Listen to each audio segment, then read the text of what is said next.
Testes, testes, 1, 2, 3. And we're back. Bass players truly are the unsung heroes. I got into a little shit posting a couple of days ago on a YouTube poll. One of these stupid YouTube polls.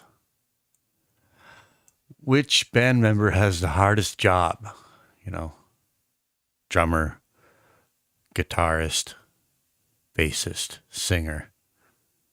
And of course, I picked bassist, bass player, which of course was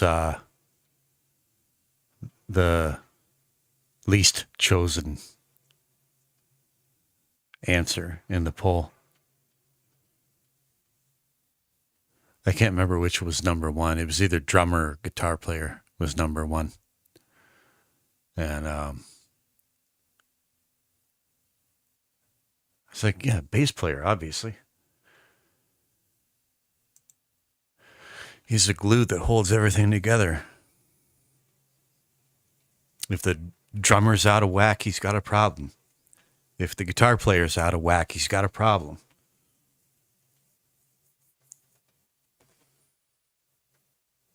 Seems that way to me anyway. I've never been a bass player.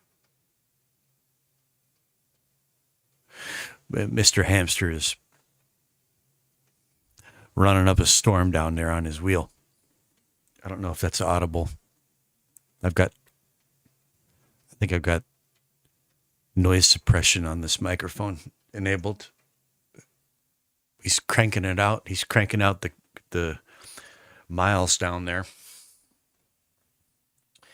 So, anyways, I'm going to start talking to you, Eric, as you've expressed interest in learning how to put a project together here in Cakewalk. And Phil, I was still having the same issue when I fired all this up, although not as bad, but so I just froze the tracks, and except for this one, I don't know, I just forgot, but I got these 5 frozen, and it seems to be playing back okay. So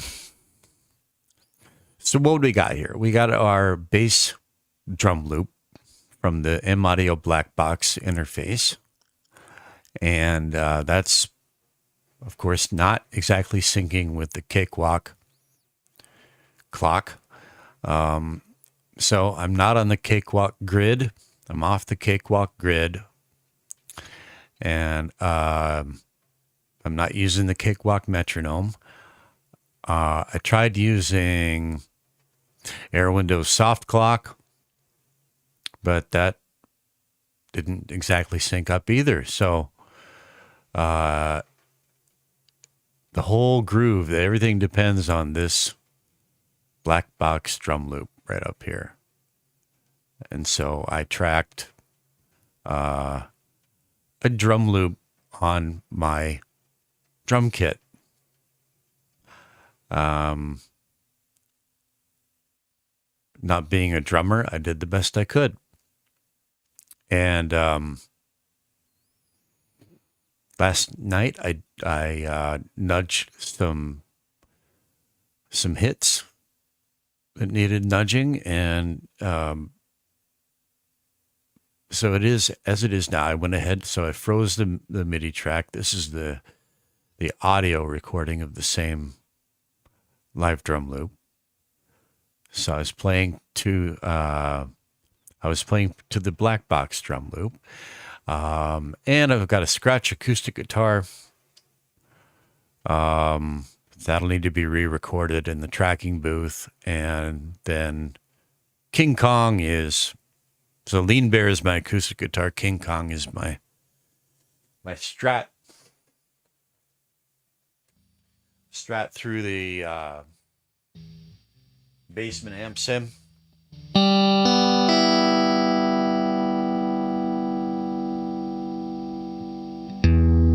King Kong. Without the compressor pedal on. Compressor pedal on. A little noise. Little spank, little sparkle. So, tracking the bass line. Now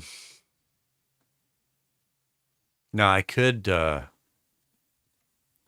there's a number of decisions to be made here, right up front. First and foremost of which is, do I track the bass part on my guitar, or this keyboard controller right here? Because I do have a bass guitar VST that I very much like. Comes with a cakewalk. Comes bundled with cakewalk. And I quite like it. You can get a very nice range of tones out of it. But I'm thinking, well,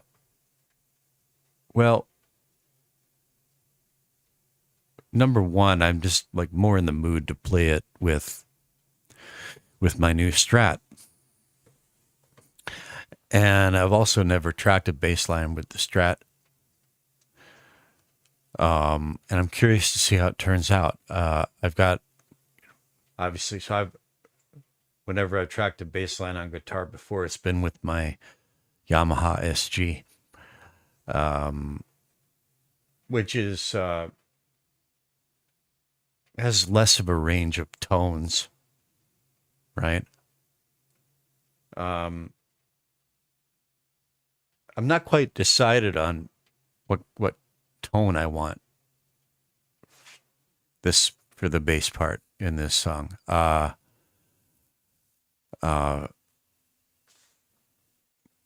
really don't know. Sometimes I want like a picked bass part, sometimes a fingered bass part, sometimes something really rounded and mellow and confined to the low end. And sometimes I want it nice and mid-rangey, nice mid-range presence. Kind of like, early Geddy Lee, that kind of tone.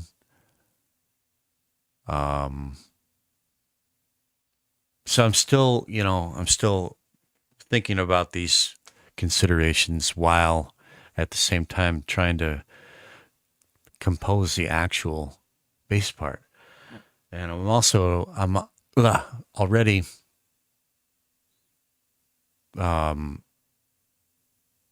I've got an sort of maybe a interesting problem that I don't even understand the nature of, because my music theory is very poor.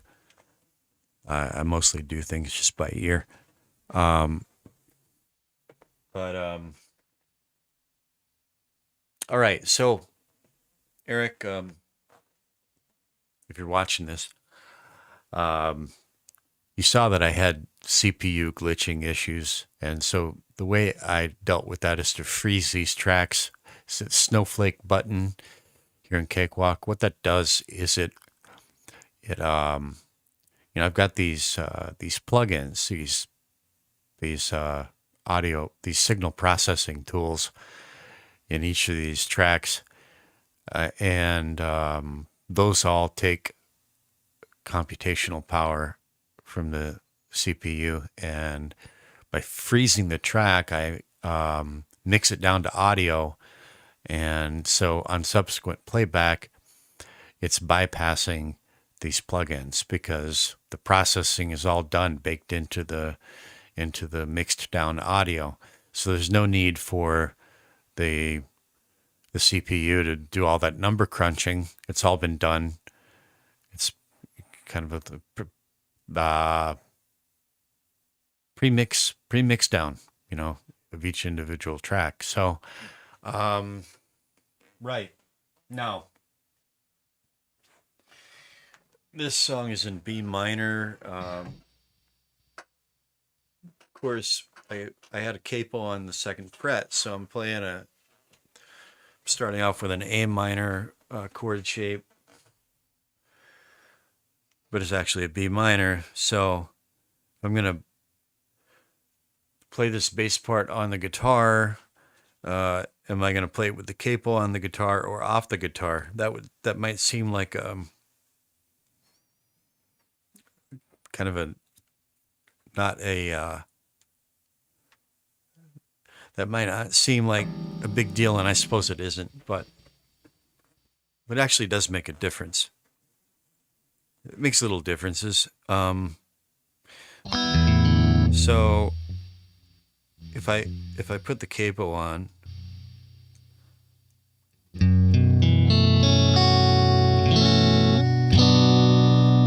Bassman amp sim is still on, by the way. Okay.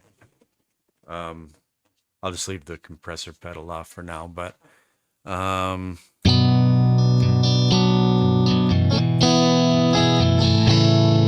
that's actually B minor E A, right? Looks like A minor D G, but it's B minor E A. So capo off, right? Obviously, I've got 2 more frets down toward the bottom end to work with. But the bass line I'm thinking of so far for so there's and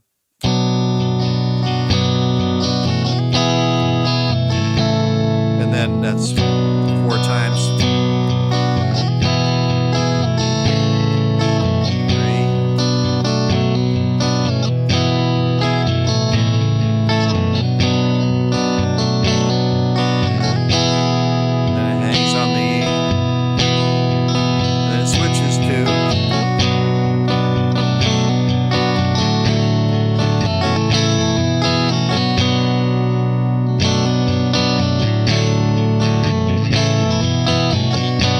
So that, the bass line is going to have to change and evolve. I haven't started. I've only started with this part.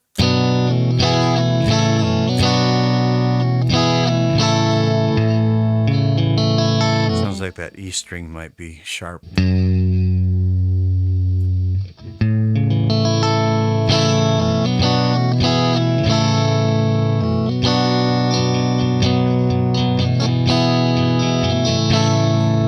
So it's something like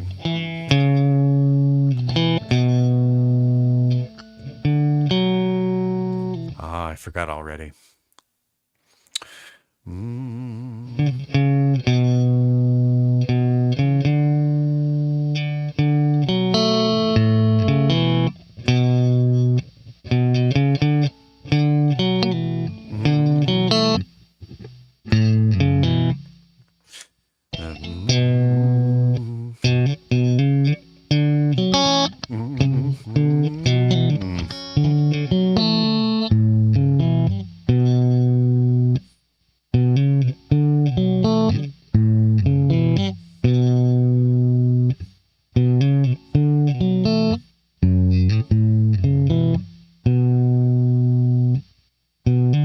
Let's see.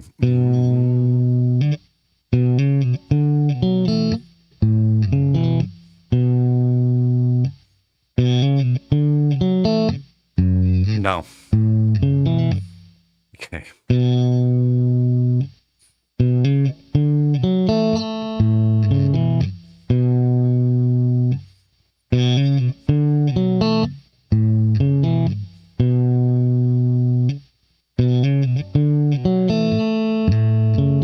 I obviously got to be cleaner about it than that.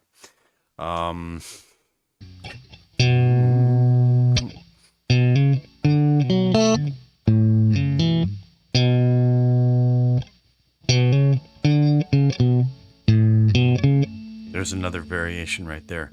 But That's the idea anyway. Thing is, will it match up with? I should probably turn off the amp sim. Um,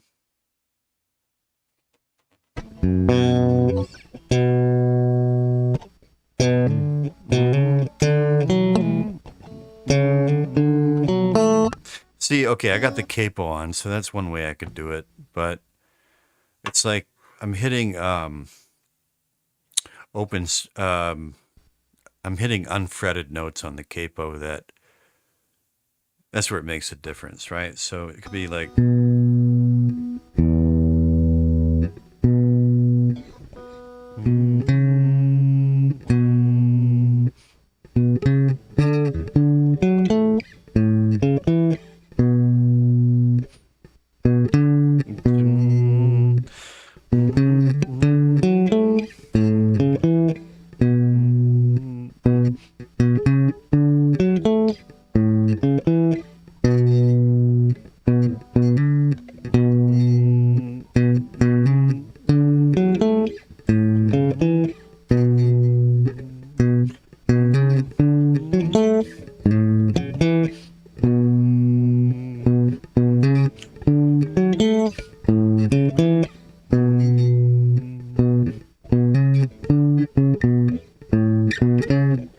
Okay, so 6 of one, half dozen of the other. Not quite. Tuning.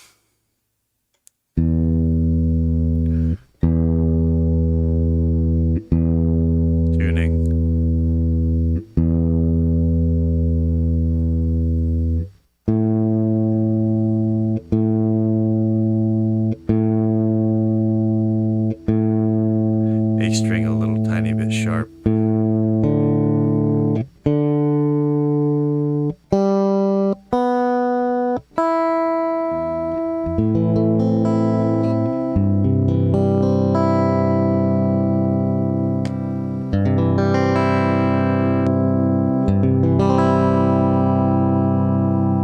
Sounds quite dark.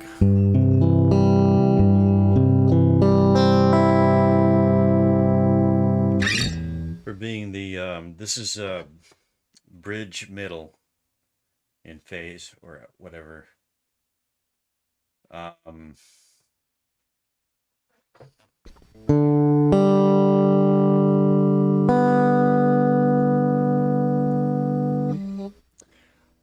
I guess the only thing to do here is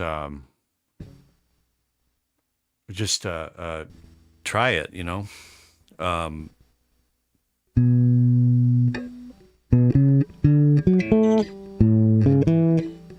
So I could do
So kind of proof of concept time, right?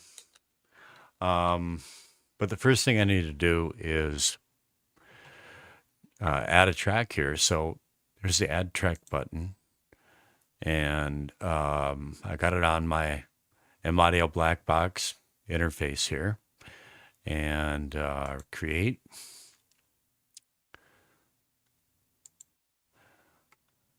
Okay, and Shift F to get everything back in one view. So we'll just call this Strat bass. I'm still undecided whether to use a Strat or to use the the keyboard. Um, just kind of have to see how I feel about it as we go along, but still in writing phase, writing mode.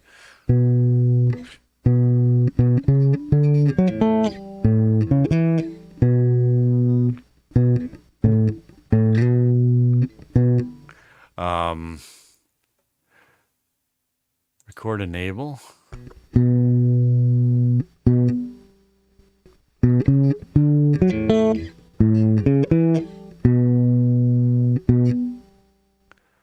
So that's about that's about how I'm going to play it.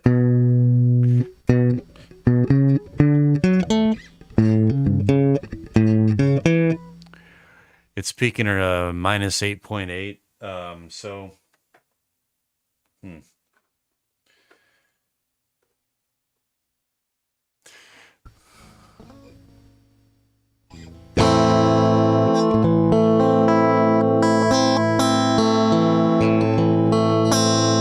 Still not happy with the tuning.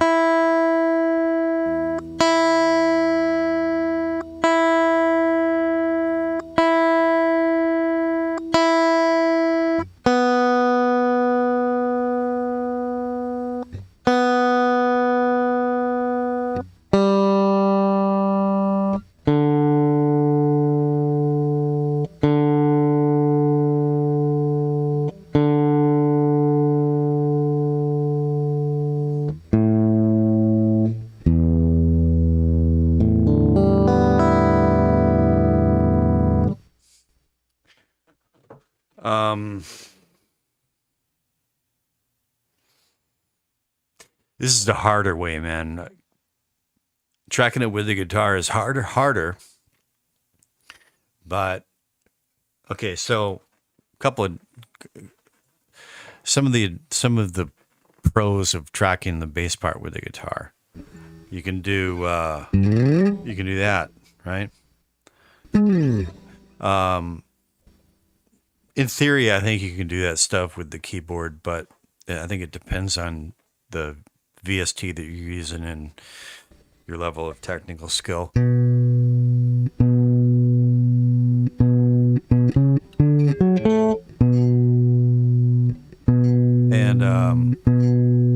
also with the guitar, you get like little bits of fret buzz and string noise that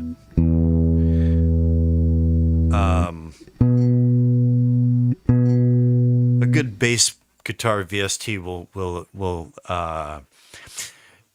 emulate that stuff, and you might be able to even like adjust how much of that there is to taste, but it's never the same as the real thing. I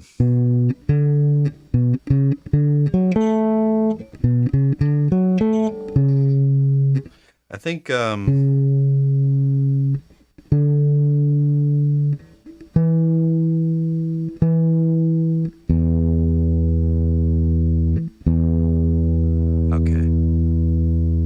This guitar is pretty well intonated, actually. Not perfect, but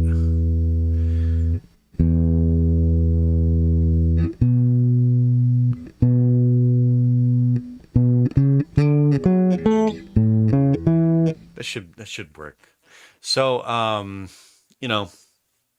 but the nice thing about composing and tracking the bass part on the keyboard is, physically, it's I think easier. This problem I'm having with my right shoulder, which it was last night and today it was just murdering me. It's doing a bit better now, but sometimes it's like just playing the guitar. I can't do it for too long. And so I can sit here with my left hand and play a bass part on this keyboard. What else? Oh, well, like you're doing it with using MIDI, so you can You can do a take, you can edit it, you can move the blips around, right? So it's just both ways have their advantages. You got use the keyboard for your bass part. You can obviously you got a much wider range of different sounds, different bass guitar VSTs. You got or you can use synths, right? Synths have bass pads, and so it just depends on what you're after and what you're in the mood for, I guess. But anyways, so I'm gonna try it with this Strat on the bridge pickup, middle pickup setting, and I think I probably shouldn't do. No, I'm tempted to switch on that compressor pedal, but it is going to introduce some. I'll switch it on again. You can hear the noise that it introduces. Right. And it being a bass line, ow, shoulder, shit. It being a bass line, there's going to be a lot of silence in there. And we don't want that silence filled with that noise from the pedal board. Just not a good idea. I can add plenty of punch, compression, punch, zing zang after tracking.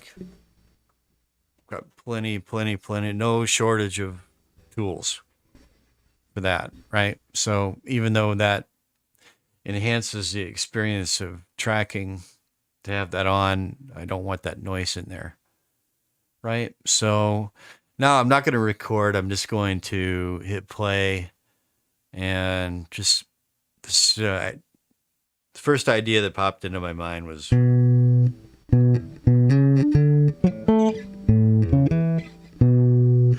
and first we're going to see if it sounds halfway decent, right? So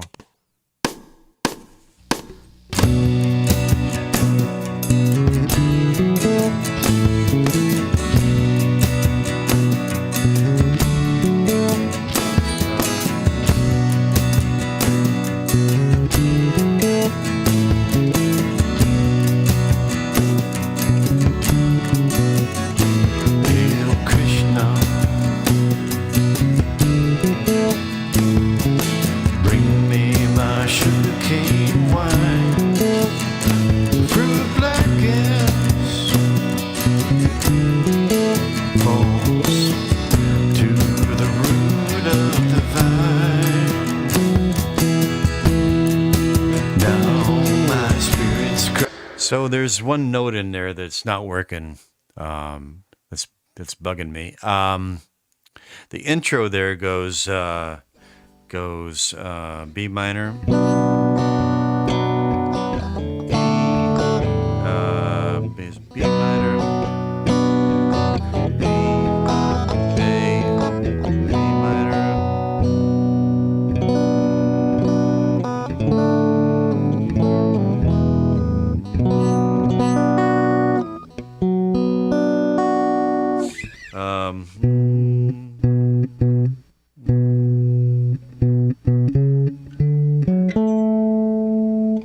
It's that part that's bothering me.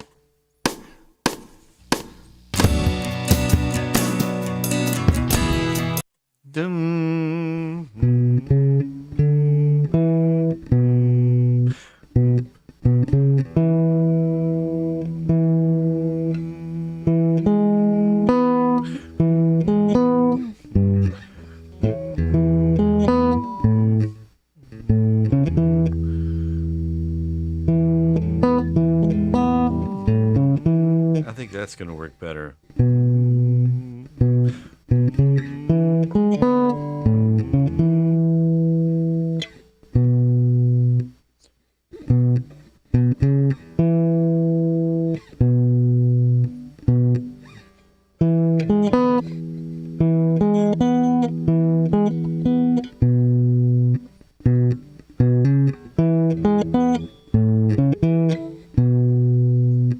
sounds weird on its own, but I think it might.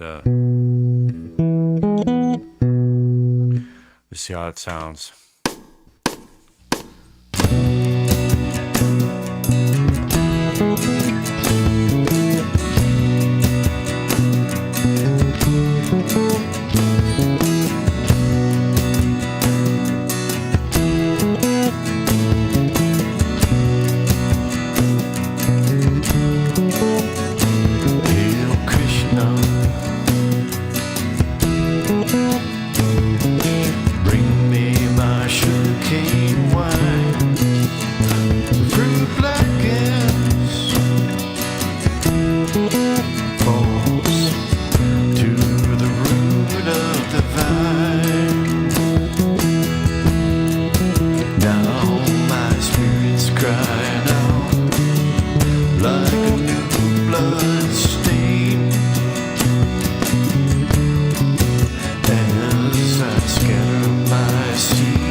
Getting closer.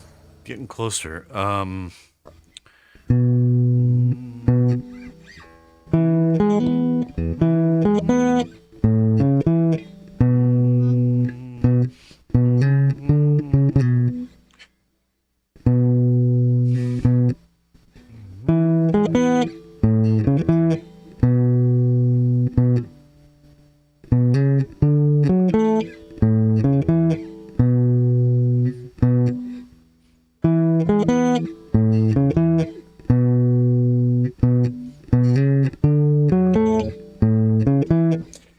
That would be the intro, and so what I like to do, I like to. That sounds pretty. I like to. How to put it? I like to do little proofs of concept, you know. So before I even before I finish composing, I'm just gonna like, okay, I'm gonna see how, because it might sound weird, but, and maybe it shouldn't be this way actually, but whether I'm playing it on the guitar or playing it on the keyboard might influence how I compose it, which probably shouldn't be that way, but it kind of is. And it's kind of like everything kind of happens interconnectedly, if that makes sense. So I just like to like, okay, I got an idea just for the intro down. I know I can do that much. So I track that, I lay that down, and then I put the guitar down and just play with that in terms of I set like a player EQ compression, sort of like take a few minutes to have fun, seeing if I can dial in a sound that I like, you know, and then decide if I want to go further in that direction. If I'm feeling it, if I'm digging it, if I want to keep going that way, then you know, I'll dial in a sound that I like. You know, I'm excited about it, and then I'm more inspired to push forward.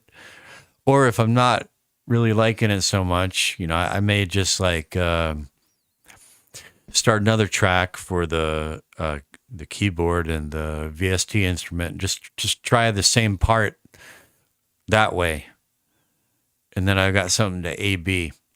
But just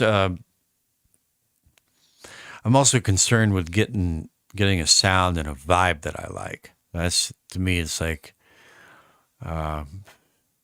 maybe I mean, that's as important as the writing itself, you know. So I'm not being terribly articulate tonight. Well, let me just put my money where my mouth is and see if I can track this intro part, and I'll carry on from there. Okay. So this time I'm going to hit R on the keyboard for record.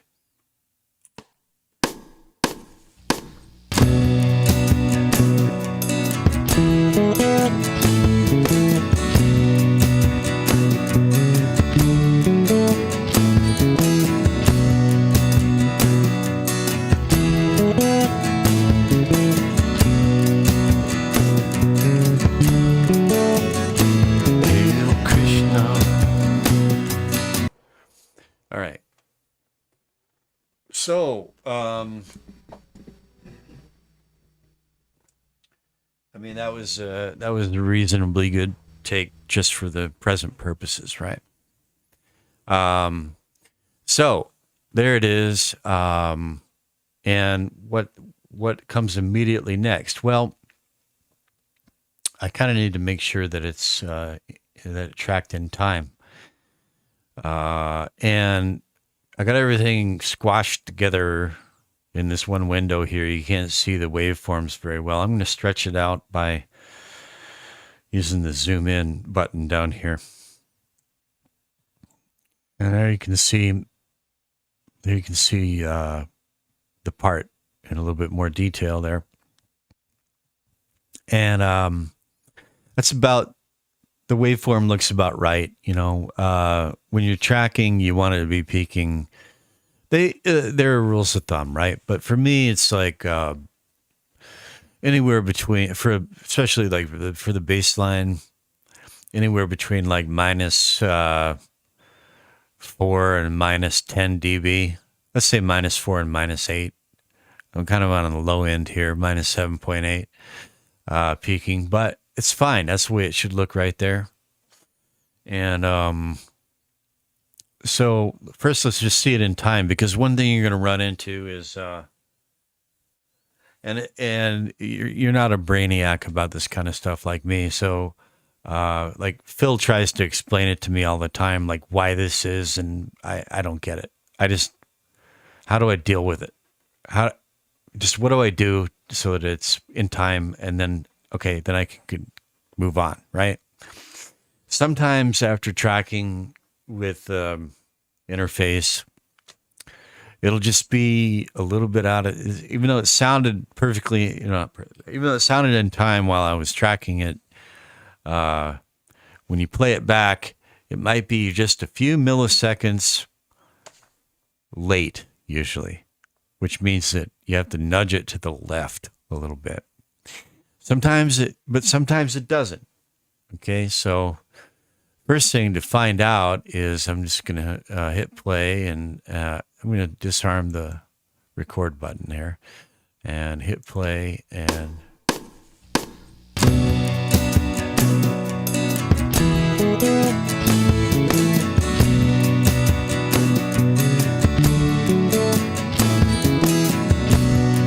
so that's good. One reason might be that I'm using this thing called OBS. It's a trick that I've learned. OBS is a streaming software that we use to stream these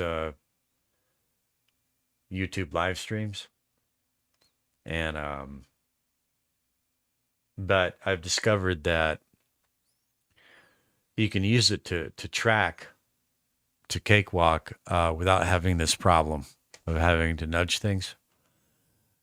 You can get zero latency tracking, zero latency in-ear monitoring tracking, which is a challenge if you're just using Cakewalk by itself. Okay. And I can show you this trick further down the line if you decide you want to keep doing this. All right. So anyway, you can. This is how you can. This is dead space right here. Obviously, I don't really need that there, right? And if I needed to nudge the clip to the left, I would need to do this.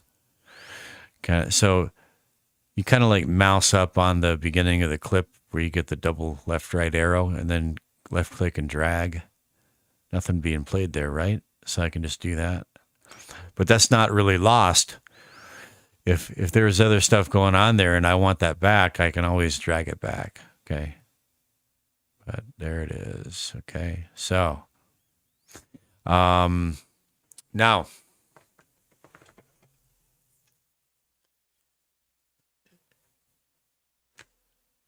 you might be asking, well, that's not a bass guitar you're playing that on. And you'd be correct, sir. It's not a bass guitar. So how am I going to get it to sound like a bass guitar? Rat cheer. You're in North Carolina, Eric. I'm partially from South Carolina.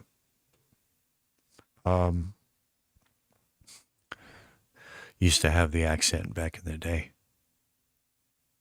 Also have a good Okie accent in me too. For reasons. Rat cheer. Rat cheer.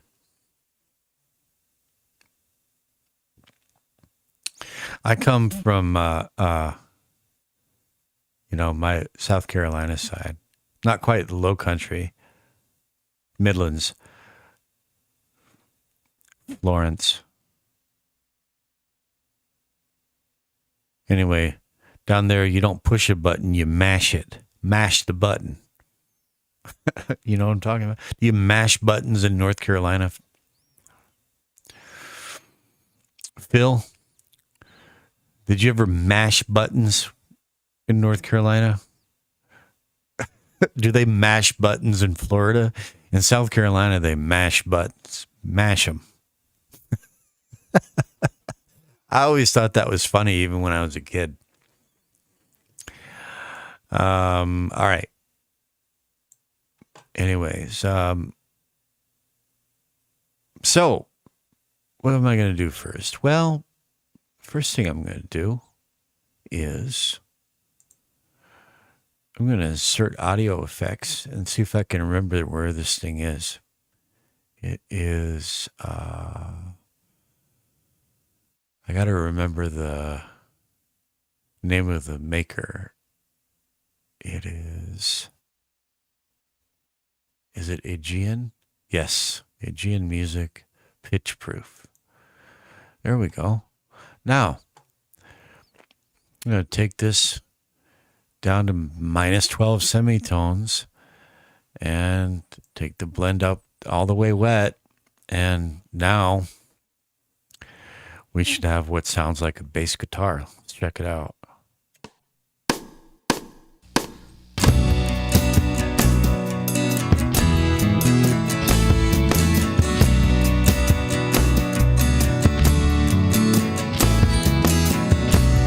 Ain't that something?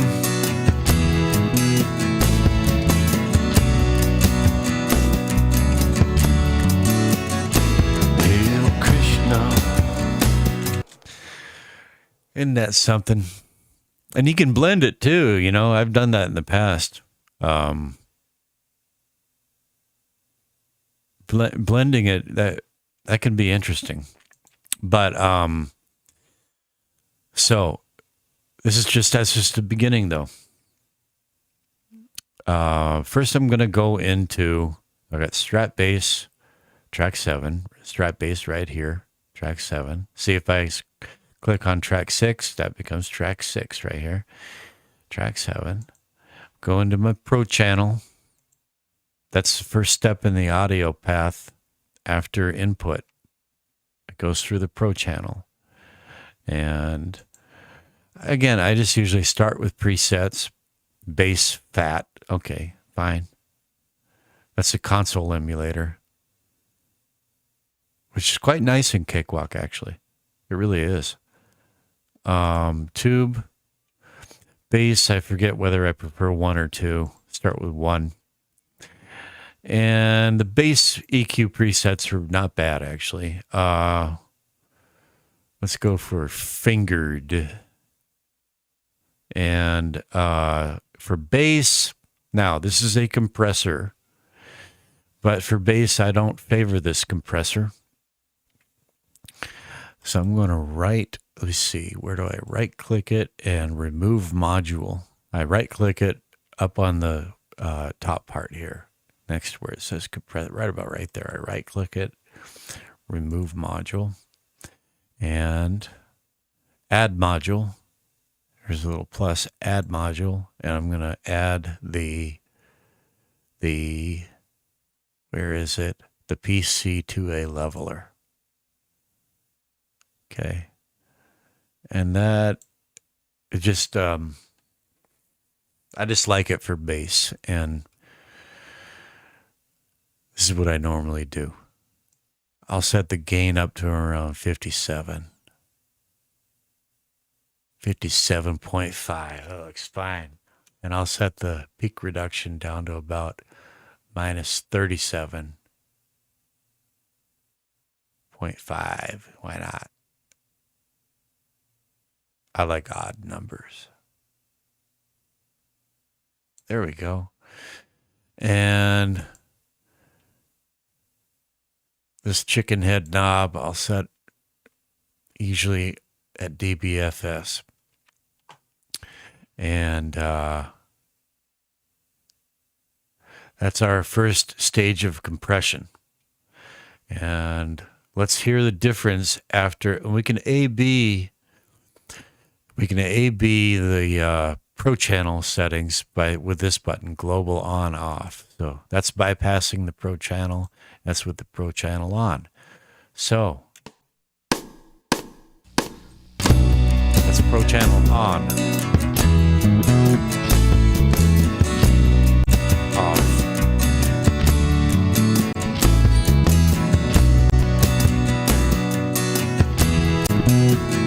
Big difference, eh?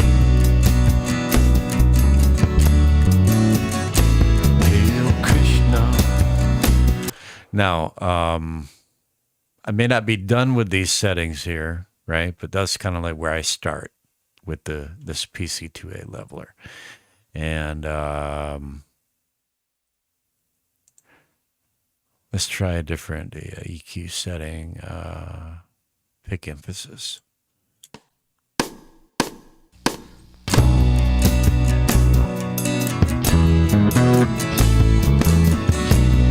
Now, that's a nice one.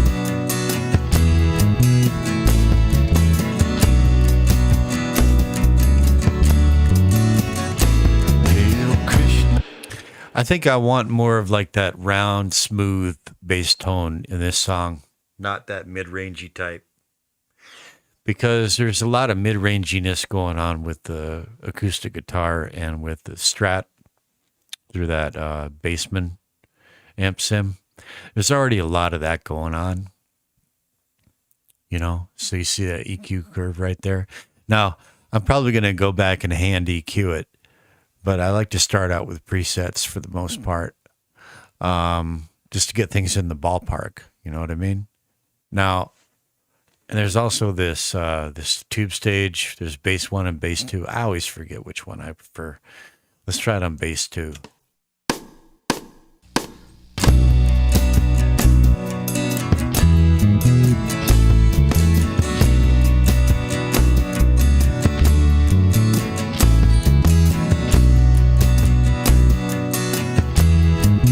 Bass 2. So next time I'm going to remember, right? No. And now down here on console, bass fat, you know, but I want to try a Neve warm with rich low end.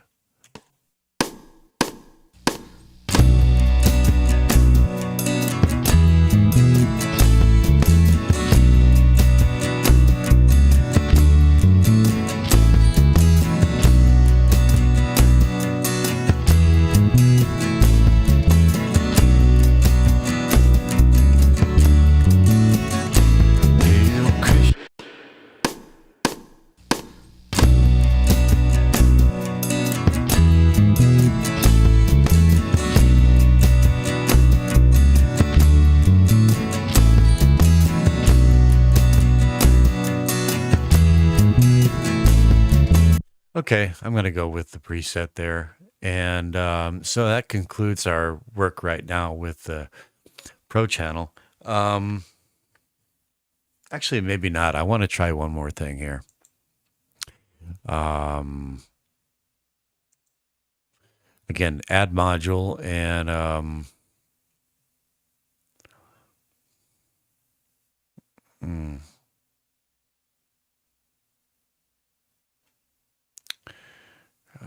there's quite a few things you can do here.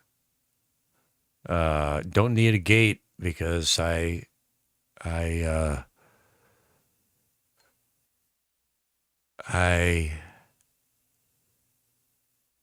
well, I made sure there's no noise in there, right? So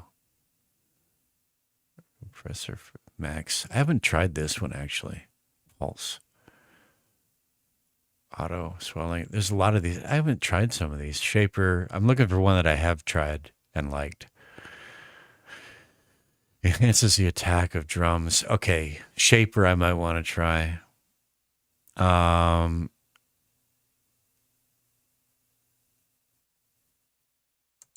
try this.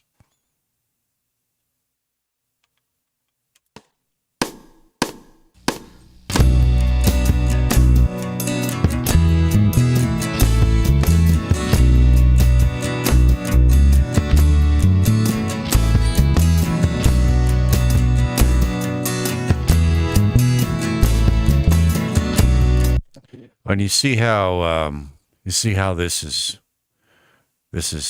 clipping here, right? It's important to notice. It's clipping. It's clipping it.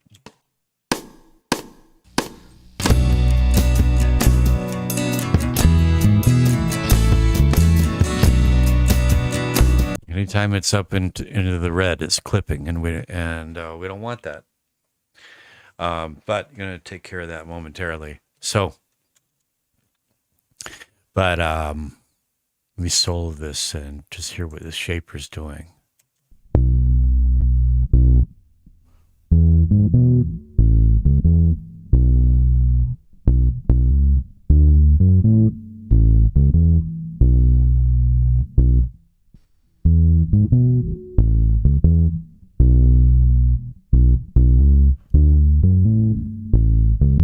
It's adding a little bit of attack, but nothing really to write home about. I'm going to remove it and I'm going to move on.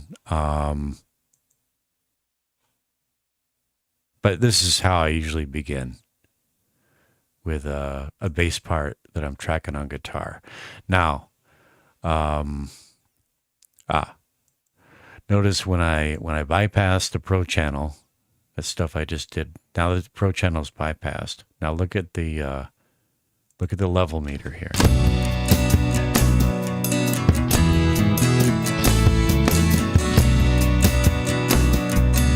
So it's peaking at minus 8.2, and then I turn on the Pro channel.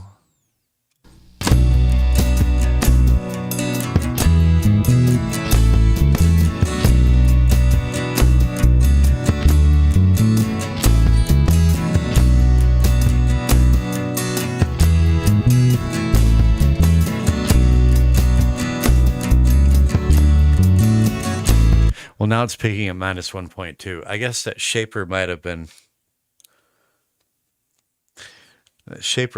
spiking it up a bit. I don't know why. But anyway, some nicotine here. Okay, so what's next? I'm pretty happy with that rolled off, round, smooth tone for the time being. And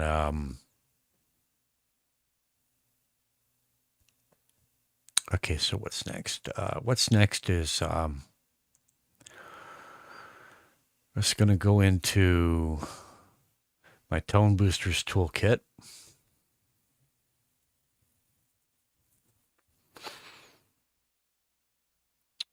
And I've got a choice of compressors here. Well,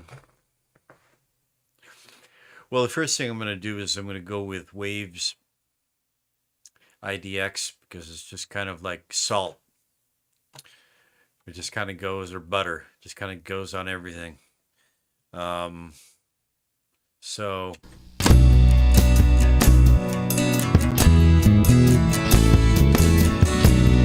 what that does?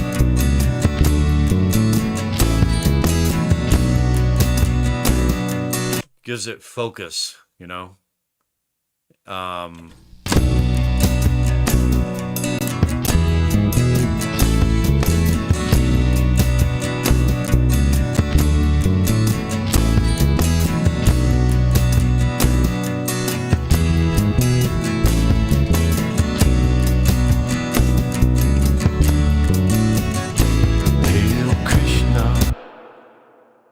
Okay, I like that.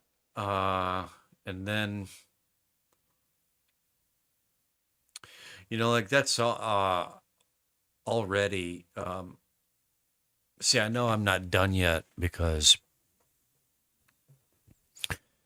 generally when I'm really done with the bass tone, I'm gonna have to bring the fader down. Haven't had to bring the fader down. Now it tracked pretty quiet at around -8 or 9, right? But still, I think I'm going to drive it a little bit more. Yes. Now we're going to go into Air Windows territory. Okay.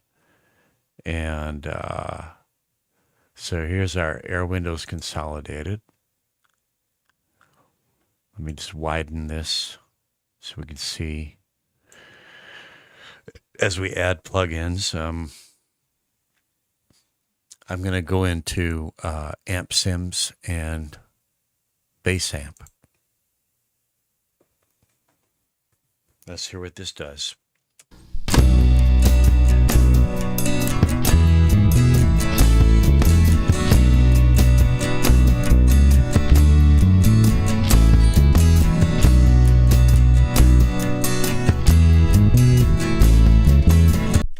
Now it's clipping.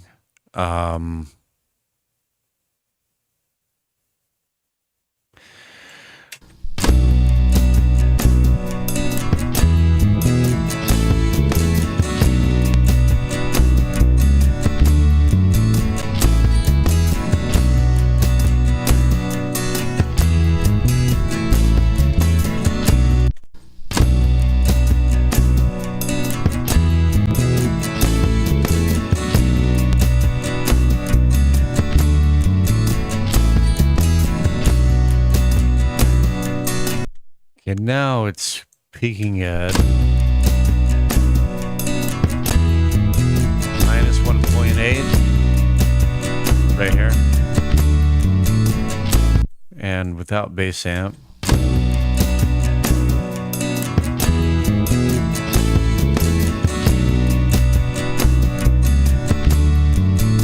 Now, before that, I'm going to, this is a secret weapon plugin in the Air Windows arsenal.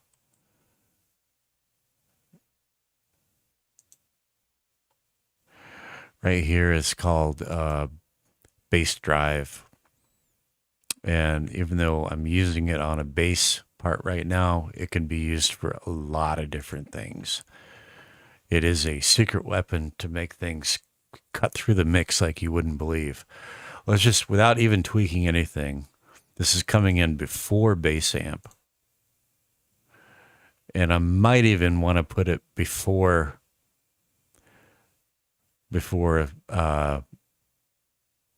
IDX, but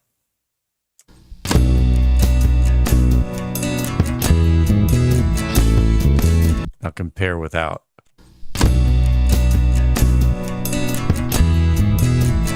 Now on.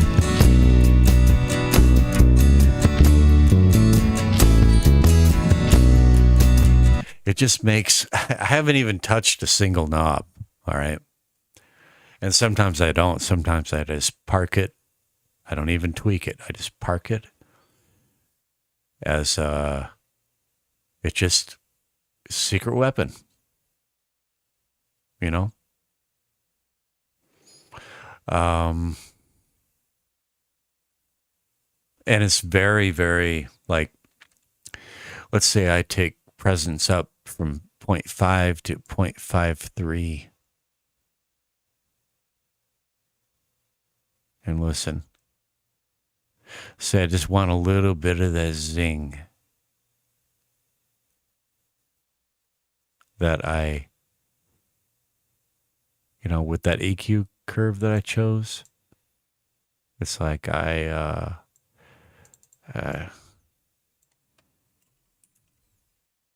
it.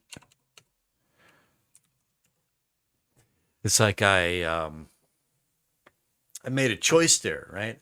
Like I'm not going to have any of that that zing zang, that mid range kind of like that you can get with a bass, But check it out.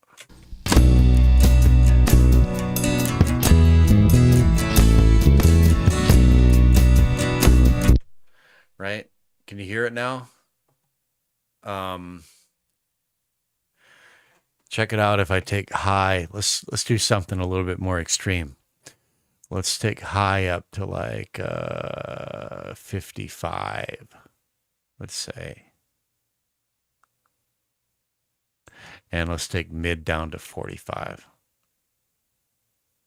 And hear what we got. And this is kind of extreme.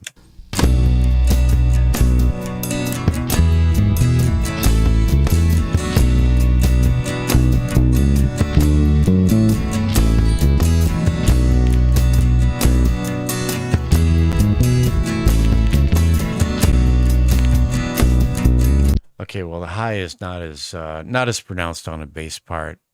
I'll already, excuse me. Also, I already have it EQ'd before it hits this plugin. That's the signal path I was talking about, right? So yeah, it's not going to be as pronounced at this point. But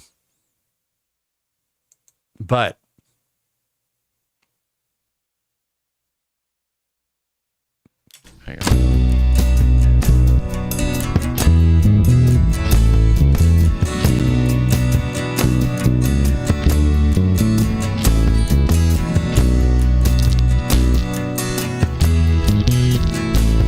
What I'm talking about, though.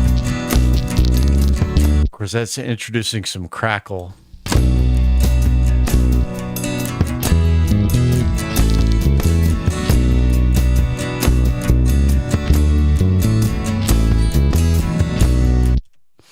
Okay, so I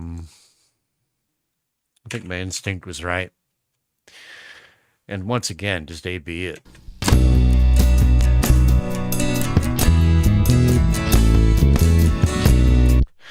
Crackle, though.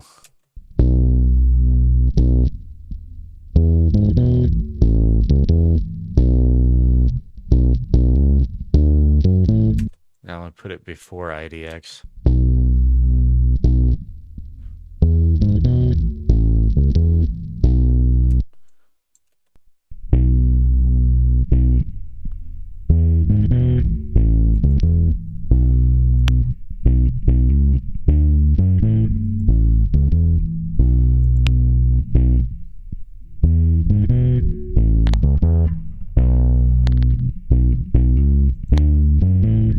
I'm thinking right at the beginning is the best place, right there. And let's just A/B it back in the mix.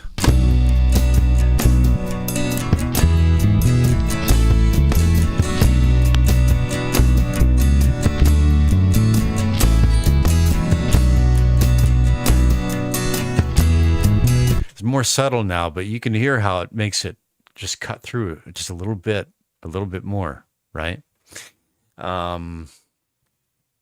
So now, what else? I think I'm going to go back into the Pro channel here and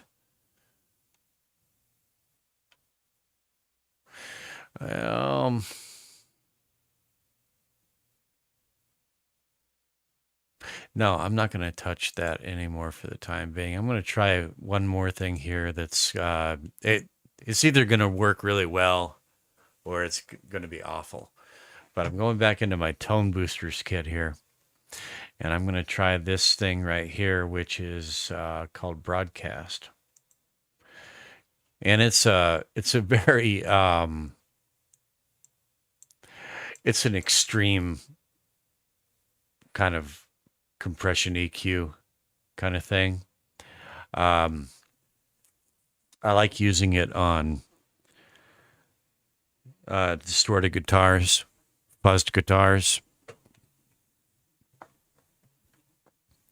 It can turn like a ordinary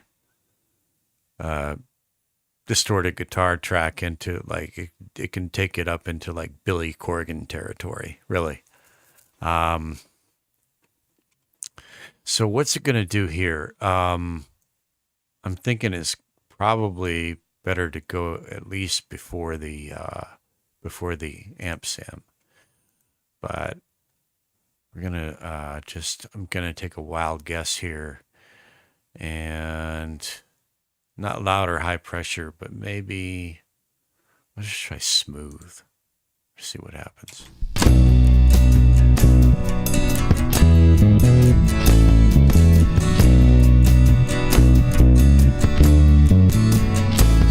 Hear that?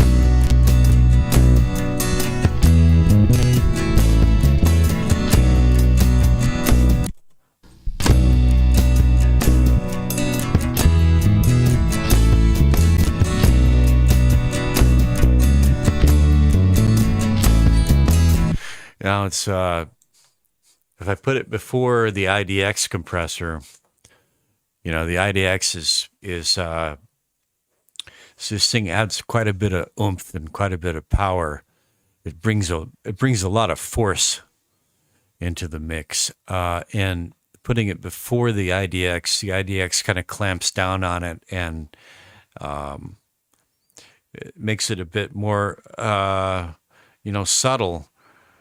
And there's no right or wrong to this. Like, what do you want? Try it again after.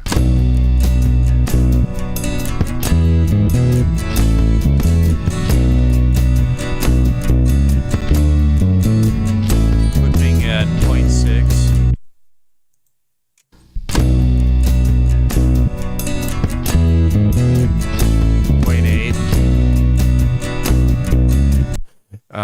I put it before IDX and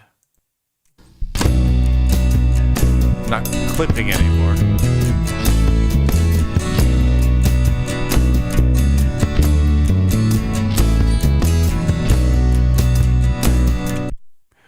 Off.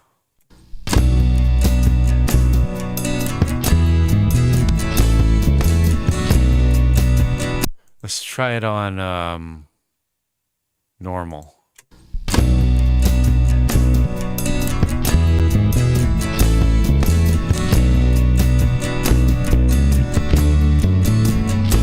Loud. Wow. And we're clipping again. It's got more of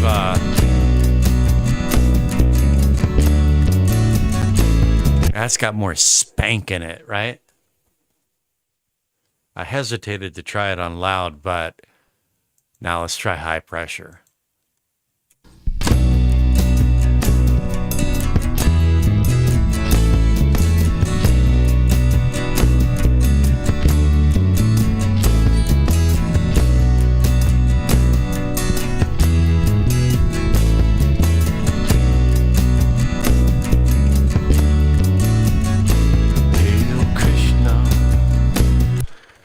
I kind of liked loud.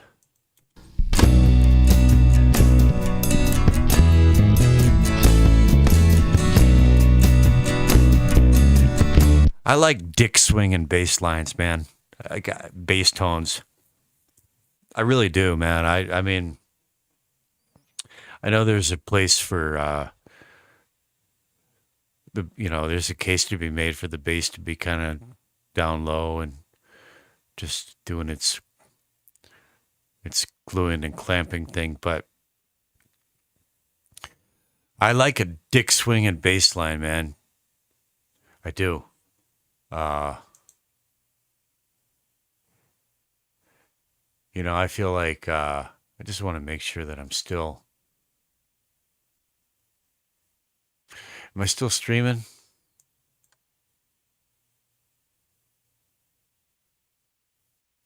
Yeah, still live, still streaming. You guys just haven't happened by yet, so that's fine. Oh, hey, Eric.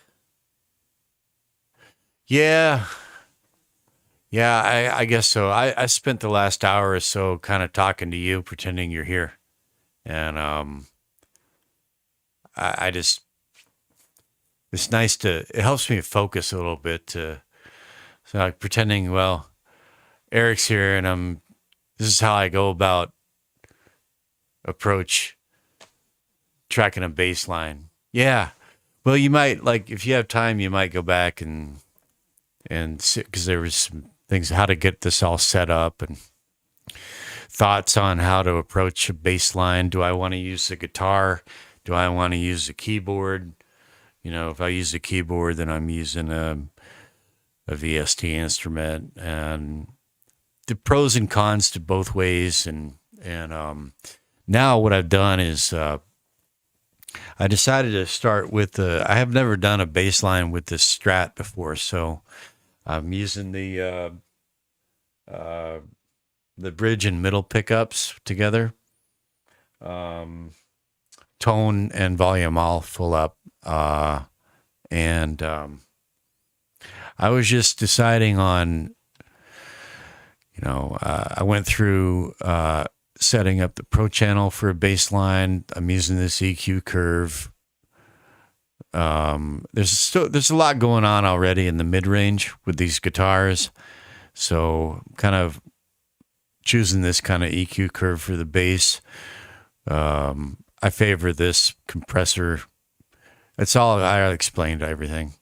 And now, so that's the first. This is after this is what's been recorded. First, it goes through this Pro channel, and then it goes through this effects rack here. And so I've got Air Windows bass drive, pitch proof, takes it down 12 semitones, takes it down the full octave. So it sounds like a bass guitar. And then Waves IDX, which is like butter or salt. It just goes on everything. And then Air Windows bass amp. And this is the kind of the finishing touch is a tone booster. So you're going to, I'm honored that, man, I've got so much respect for bass players. And so I was just saying before you joined, it's like I want kind of like a rolled off tone on this bass, kind of, I don't want it like super mid-rangey, like Geddy Lee on a Rickenbacker kind of thing. But I want some kind of gnarliness to it, like, and one reason I'm doing it on a guitar is I'm hoping I can get a little bit of fret buzz, a little bit of, wood and the real thing with this EQ curve, I'm rolling a lot of that off, but it's not completely absent, right? And then, so two toolkits that, one is Air Windows Consolidated, which is easy to get. And the other one is Tone Boosters Legacy Pack. You can look it up. Tone Boosters Legacy Pack. It's like 24, 26 plugins that they offer for absolutely free, no nag screens, nothing, and they're great. It's just it's just an awesome toolkit. Like they're tools that you could use in any pro studio, no problem. And this is This is kind of a extreme-ish compressor EQ called broadcast processor that I use a lot for like guitars. But on bass, it's like so I'll A B it for you. So I tracked the kind of the intro part on the bass, and then just taking some time to dial in a tone and a vibe, right? Wow. I bet that was well, I don't bet anything. I'm just kind of I would be curious to hear like did you enjoy it building that as much or the same way you enjoy building your guitar? Did it did it bring up well, when we're like I said, I suggest we sit down like on Discord and I just walk you through setting up a project based on what you have in mind. And at that time, I'll just walk through. I'll get you now. Downloading and installing plugins is another minor learning curve, but that's good. Good to know a few things about that. But I'll get you loaded up with all the basic stuff that you need for just for you know the most important stuff is obviously EQ and dynamics, compression. Foreign to me, I know guitars. Everyone who has tried the bass say I need to make more. Oh, okay, yeah. Was it? Were you going after kind of a Fender style bass as with your guitars? Did you have like a model that you're going off of, like a precision or a jazz or um,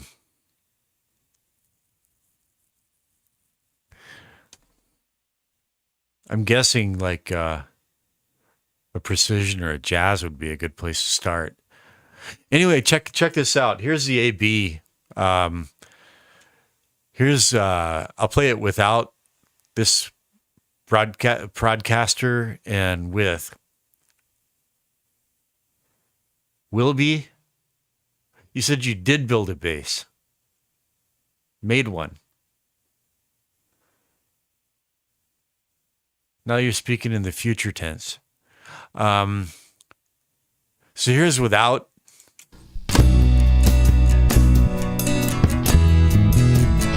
And with.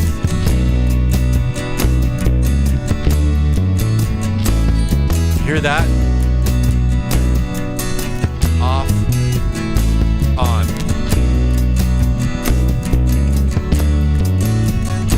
Hail Krishna.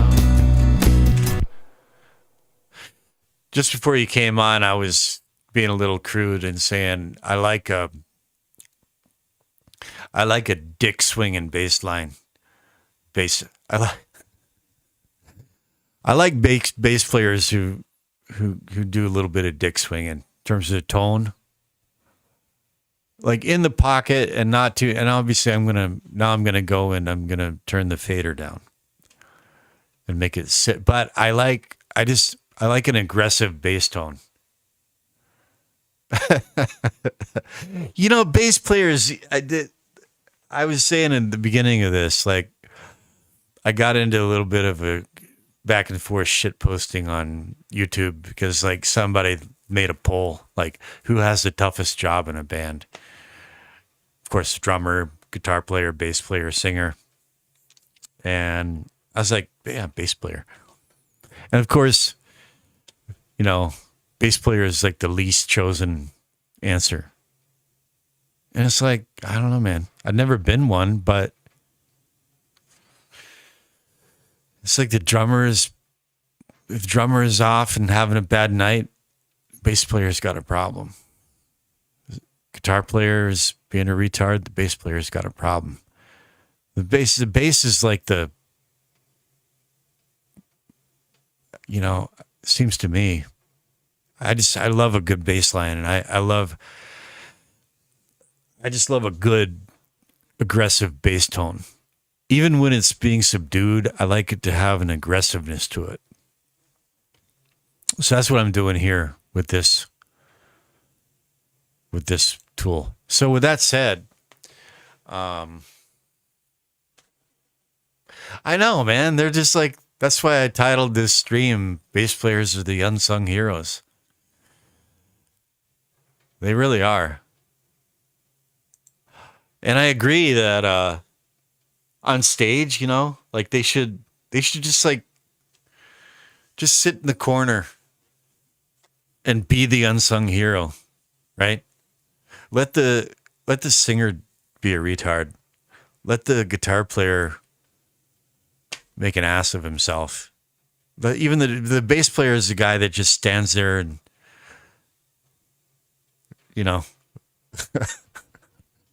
I just love bass players, man. Especially good ones. And that appreciation really, since I started doing this and making my own bass lines, I've got even more respect. And they got to be good at, not only have good ears, but like, I think to be a really outstanding bass player, you got to have some theory.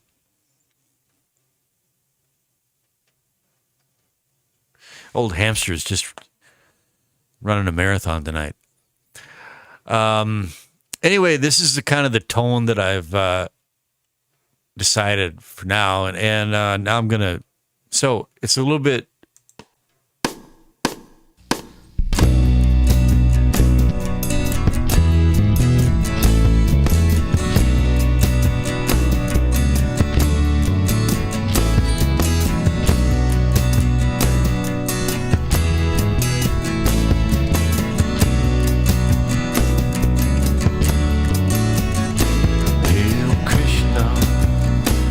So even though I dialed it all the way down to minus 7.3, it's in the pocket now, right? But it's still cutting through. And this was another thing. This bass drive plugin is a secret weapon in Air Windows, not only for bass, for everything.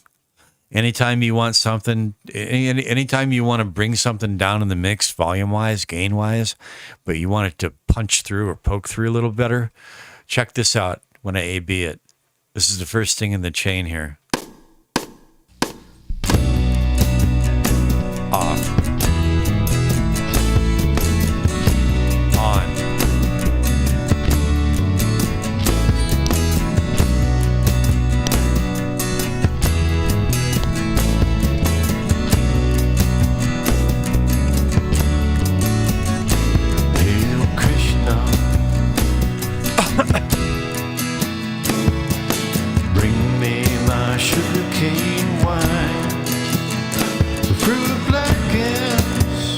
Now it sounds so naked without the bass, doesn't it? Yeah. So now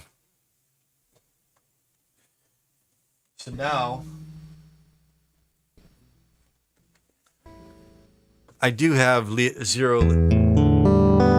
I've got zero latency tracking, though not through Cakewalk. Now I'm going to continue tracking, and now learn this button here, the input echo. If I turn on input echo, you're going to hear these engaged in the sound. It's going to sound like a bass after I press this. After I mash the button. I was talking about that earlier too. In South Carolina, they mash buttons.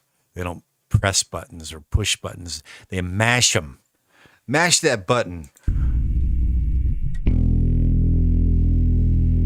Right?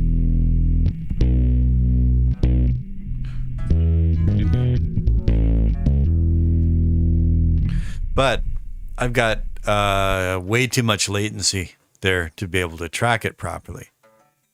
And you're not hearing it now, right? This is the problem. This is the latency problem right here. Yep, mash is proper. We're going to have to talk about barbecue too, right? Up in North Carolina, I think you guys use way too much tomato up there. Um,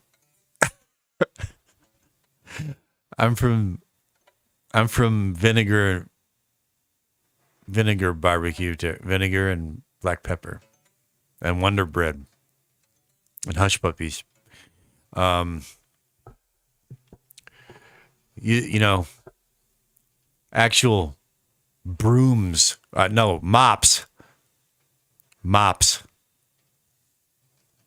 in the pit. So you can see that I'm hitting the guitar. Yeah.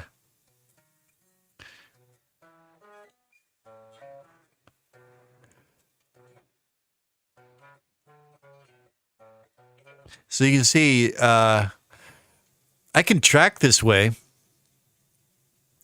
I can't, here's the point. Here's what I want to make clear to you.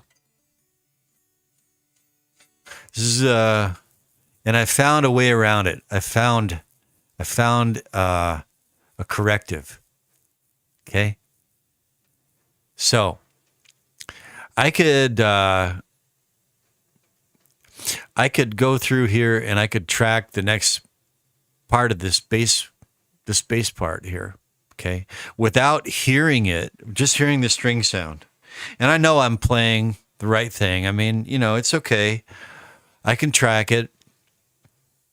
But here's the thing. If I use this OBS software, OBS, you can Google it, OBS, just like it sounds. And this is what I'm using. This is what I'm using to stream on YouTube. You really could. You're hearing the string sound. You know what you're playing. I'm sure you could do it. You could manage it. But, and I discovered this.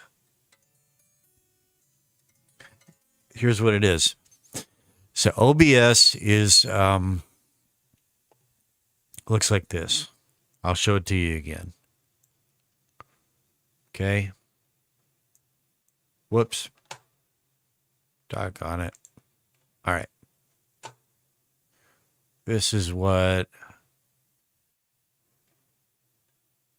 OBS looks like right here. All right. And so you can hear, this is my microphone right here that I'm speaking through. Here's another one that I have muted. And then right here, see that? That's my guitar. I have it muted. But I have my audio interface routed into this program OBS. And now if I unmute it, now you can hear my guitar. And I can hear my guitar. And now I'm going to, so this is called OBS. You see it says stop streaming right here. This is what I'm using to stream.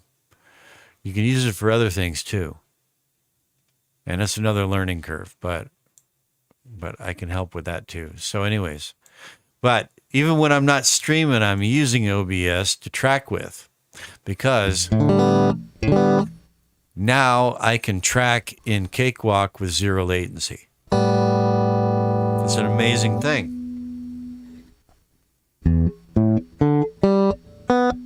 So,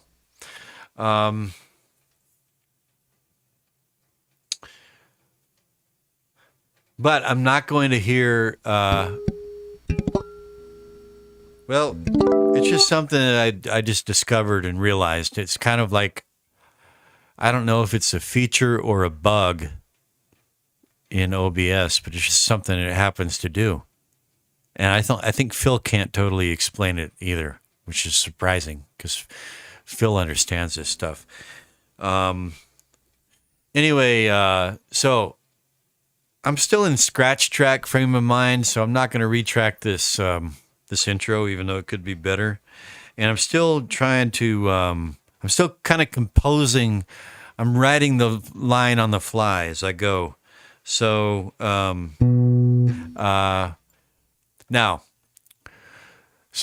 this is the intro part that I did for the purpose, and I stopped and just to dial in my tone, my vibe, which I got.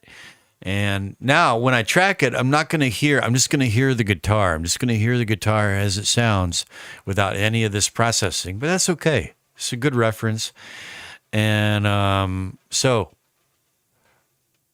I'm going to start recording from let's say right here. So I hit play. And then I'll right there, and then I'll start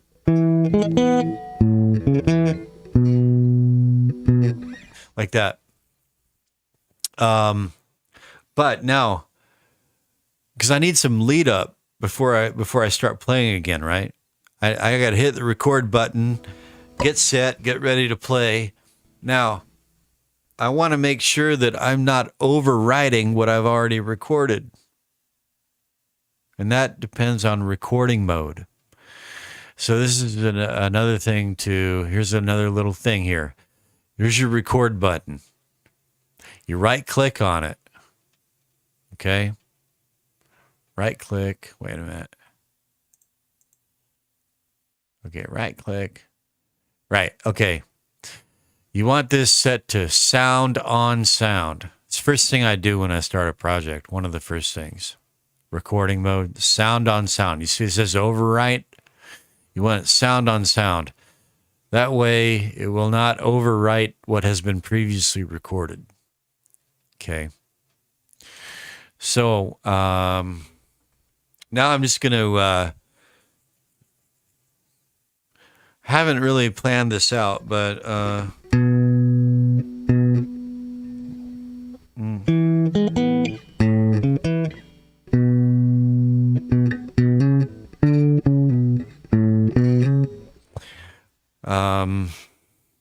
I have an idea for how I'm going to do this, but I'm not sure yet. Just going to see how it goes. Hail Krishna, bring me my sugarcane wine, fruit black. No, it didn't work. Hang on. I'm just going to play it straight. Hail Krishna. Bring me my sugarcane wine, fruit blackens, falls to the root of the vine. Now my spirit's hit a bad string there. That's the idea anyway. So let's just see how it sounds. Hail Krishna, bring me my sugarcane wine, fruit blackens, falls to the root of the vine. Now my spirits cry. Now, this is kind of interesting because when I tracked that intro part, I used the ball of my thumb. And this time I decided to get a little fancy and use my fingertips like a real bass player. But you see how it didn't track as loud with as much force? I guess I should go back to using the ball of my thumb. You know? Control Z. Hail Krishna. Bring me my sugarcane wine, fruit blackens, falls to the root of the vine. Now my spirits cry. See how it tracked a little bit louder that time? You know, so this is not an issue Like with the keyboard, this is not an issue. It's all like, I like doing bass lines on the keyboard sometimes. And you got like a lot more range of different possible sounds, but you don't get these nuances, right?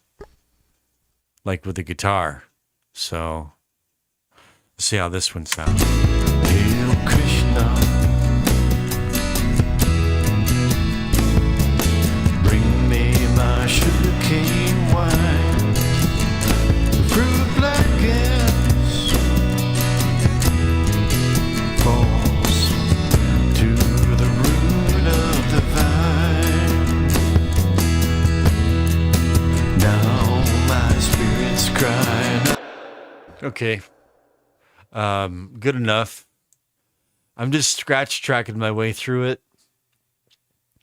And then once this is my process, right? I don't like compose it, and I don't premeditate it all ahead of time. I just kind of like make it up as I go along. And then once it's done, I like it from beginning to end, then I'll learn it from beginning, and then I'll do a proper tracking of it. This is my kind of compositional process, you know? So now the chord progression changes and it goes...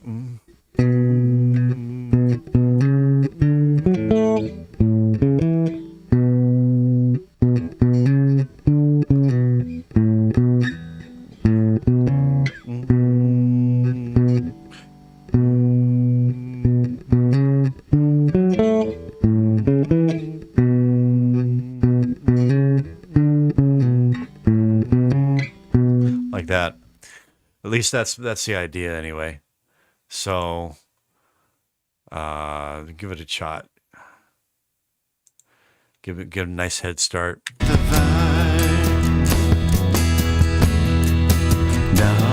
my spirit's crying out like a new blood stain. As I scatter my seed down an old storm drain, and the voice comes tumbling from the top of the tree.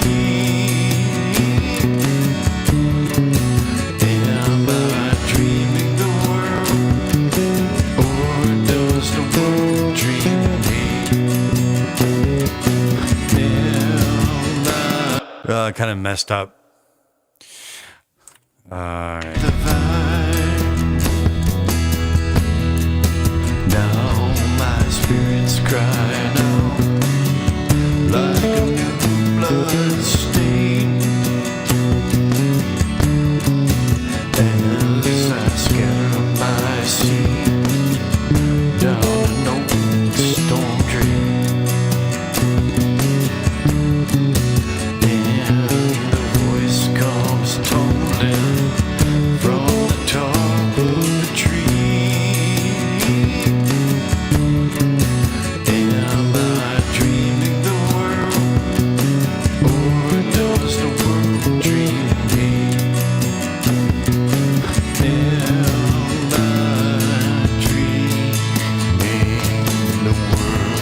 Okay, that last note, that's got to be a different note.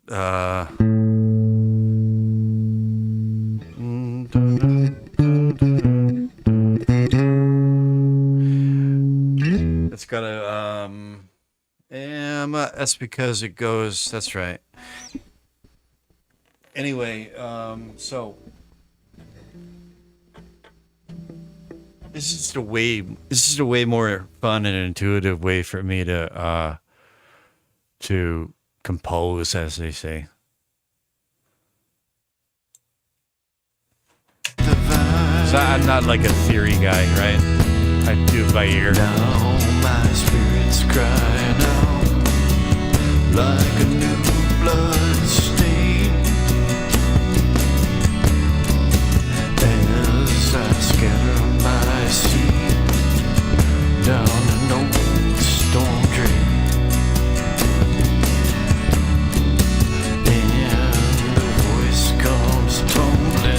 And then from the top of the tree,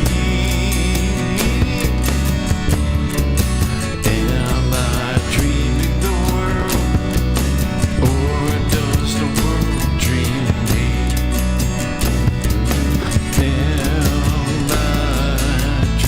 Yeah, that last part needs to be, let's see. Or does the world dream me?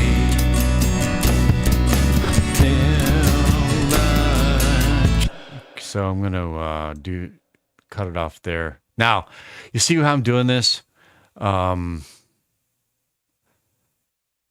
So you see where I mouse along the right edge of the clip there and I get the double arrows? That means I can drag. So I can drag and hide this, but it doesn't permanently delete it. I could always get it back if I drag it back this way. But now that I've done this, you see it won't play it. Am I dreaming the world? See that? Or does the world dream?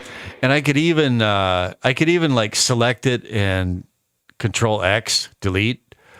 But it's a feature of Cakewalk that even if you just change your mind, you can always bring it back. It's always there. Okay, cool. So then it's like I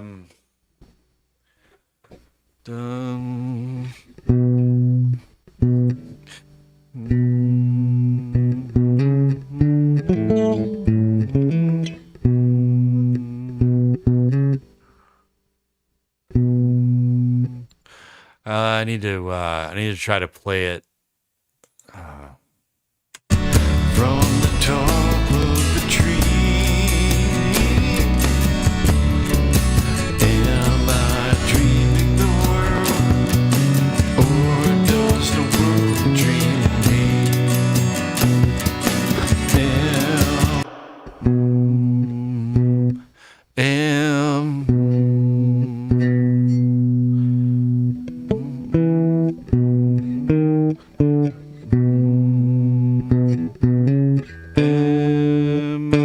There.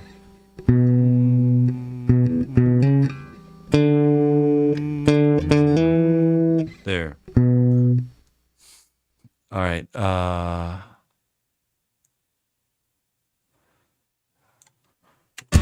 From the top of the tree, am I dreaming the world, or does the world dream me? Am I dreaming? There. Okay.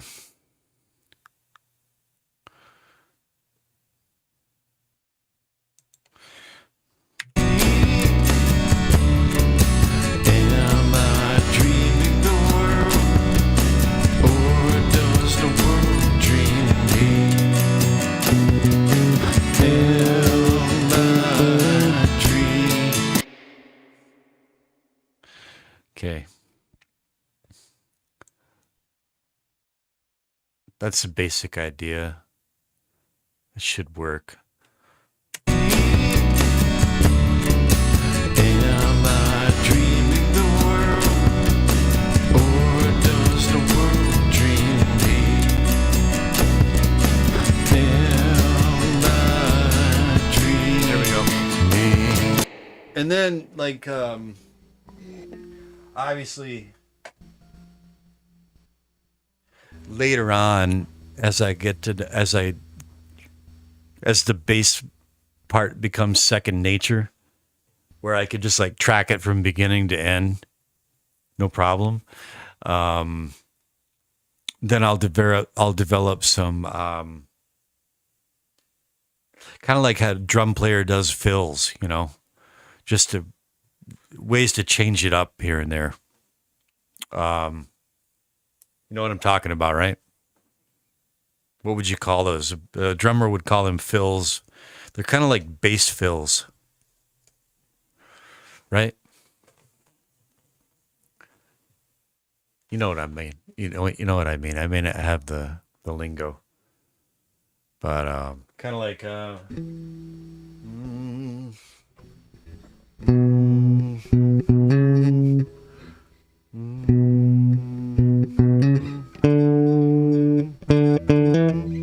so dun, dun, dun. Next time I might go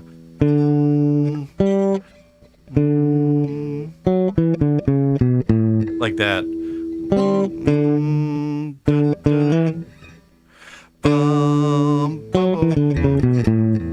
Something like that, or a more bluesy kind of thing. But not there yet. But I like getting kind of wackadoodle on the bass. So, anyways, that's kind of a good place for me to take a break and you know, shoot the shit a little bit. Been trying bluesy things and it's not fitting. I wish you could like talk instead of type, because that's been trying bluesy things and it's not fitting. It's like, what does that mean? There's so many questions.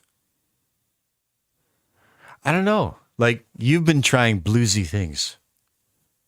For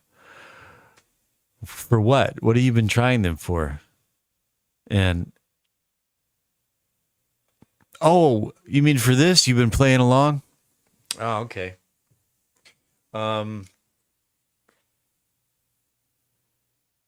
Yeah, I guess it's not a bluesy song, is it? I hadn't really thought about it. It's kind of more of a folk song, isn't it? More folky. Also, it has that the chorus is not bluesy at all. The chorus is straight up folk. Let's see, the verses are kind of like angular, kind of in a way.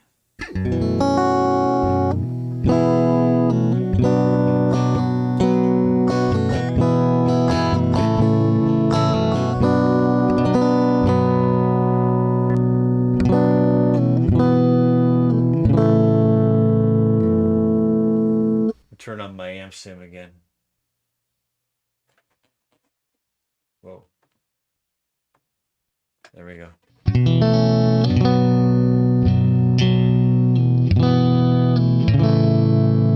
And then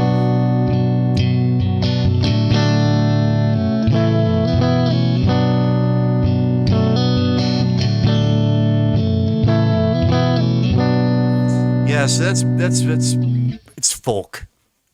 That's folky. And then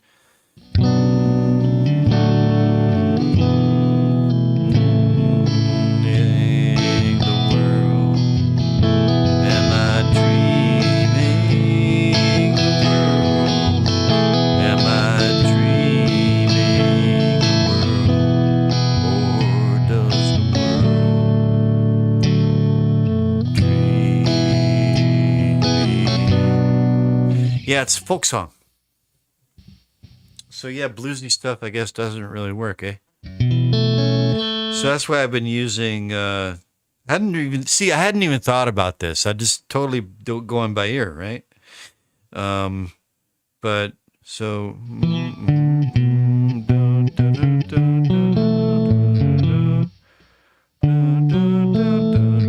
those are major triads. That's right. Those are major triads.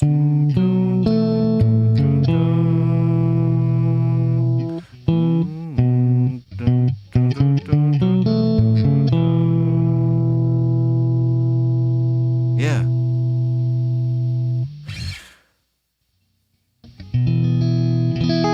But you know what? Here, since we're talking about this stuff, since we're talking about bass lines, well, okay, it's good to know, I guess. And by the way, if if you come up, so look, here's an invitation for you. Just throwing it out there. There's room in there for there's one place that's not long, but it's there's a spot for a guitar solo in here. And there's also some room for kind of call and response licks. Let's put it that way. Licks between lines of the lyrics, right?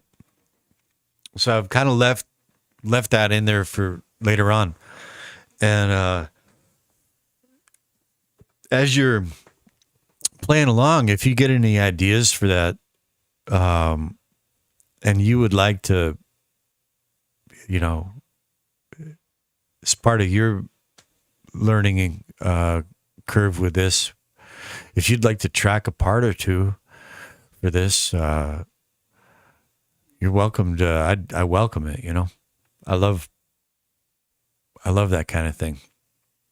So, but you're just saying like bluesy doesn't. See, I don't have all this stuff figured out, right? Because like sometimes. So you think blues, that's like pentatonic stuff, like minor pentatonic stuff, right?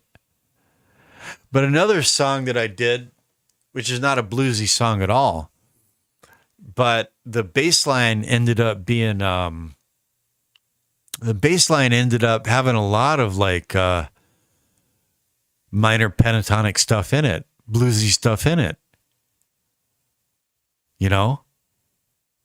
Which is really weird when I think about it, because like this. Okay, so there's like this.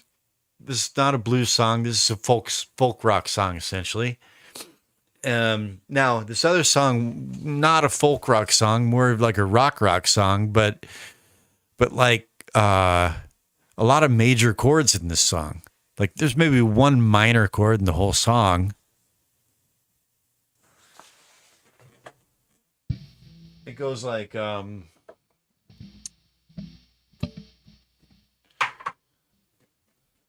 so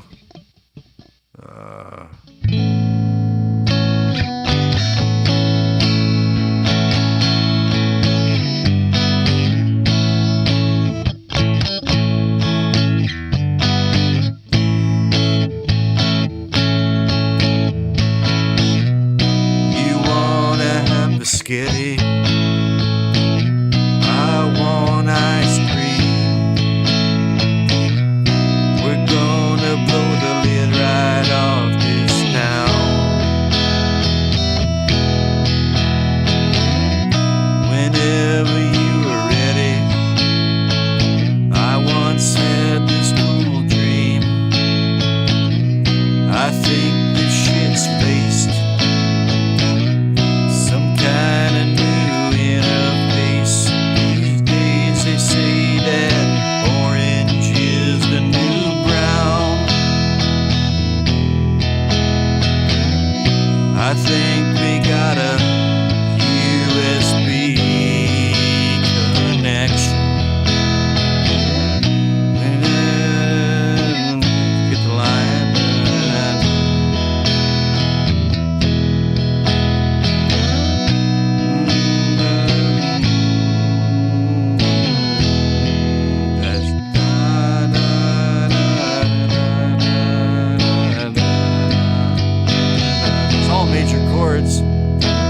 Major suspended chords. And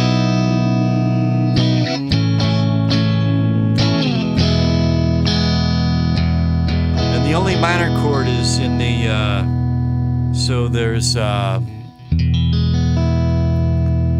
guess the chorus, kind of like this yeah, it's C sharp minor.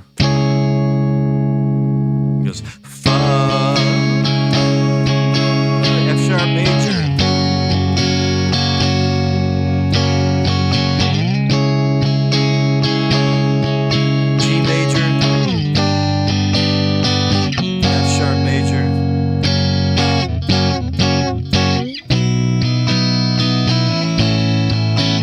Yeah, that's the song. And but I found myself doing all kinds of like minor pentatonic stuff under it with the bass line. And why? I had no idea. I just whatever my brain thinks sounds good. You know what I mean?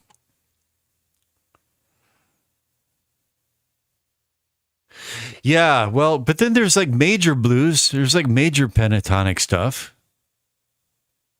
right? And I'm not a good lead player either. Although, let me show you, Eric. I've decided that I'm tired of saying that about myself too. Like I'm kind of tired of. I've been playing so many years, and I think it's time for me to actually practice. You know.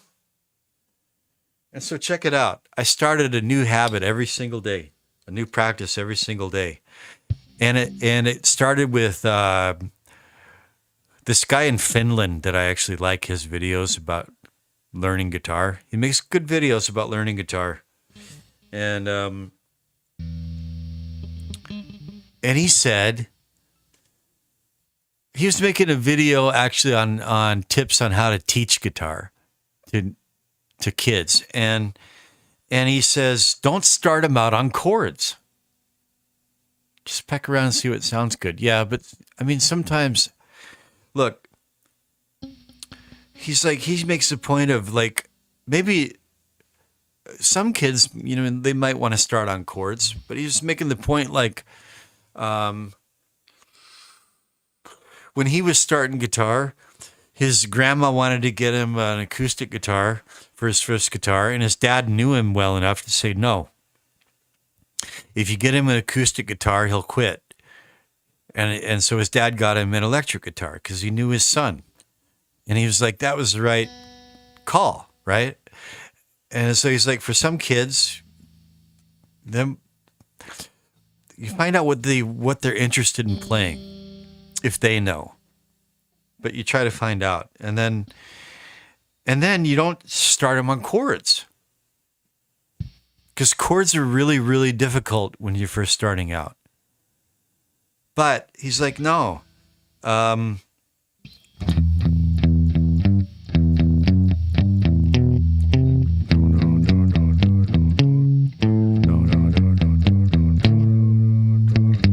That's what he starts him out on. He said,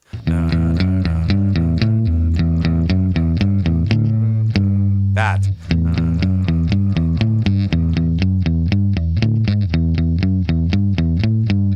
Something like that, like the James Bond spy theme. That's what he starts him out on. And then, and he was talking about, teach him how to play melodic lines, not just scales, but, and that gets him to develop through ear training. So it got me thinking, like, I've been working on this Rainbow Connection song with these two middle school girls that I teach. Why are there so many songs about rainbows? What's on the other side? Rainbows are visions, but only illusions. Rainbows have nothing to hide. Oh, it's a new we've been told, and some choose to believe it. I know they're wrong, wait and see. Someday we'll find it, the Rainbow Connection, the lovers, the dreamers, and me. But do I know how to, it's like, holy shit, those chords are hard. But for kids starting out on guitar, and I can't even do it. It's like, there.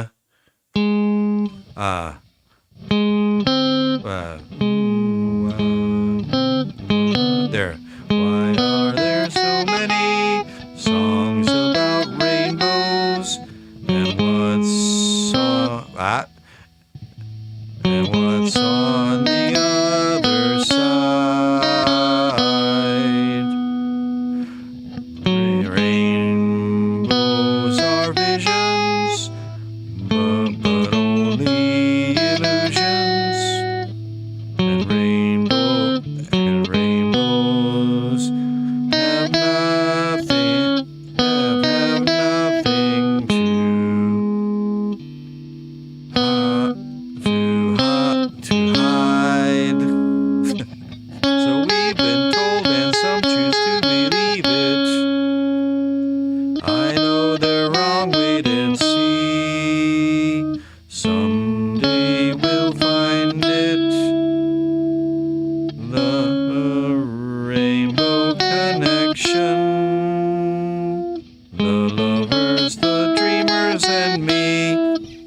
had to practice that for like an hour today, and I still can't really do it.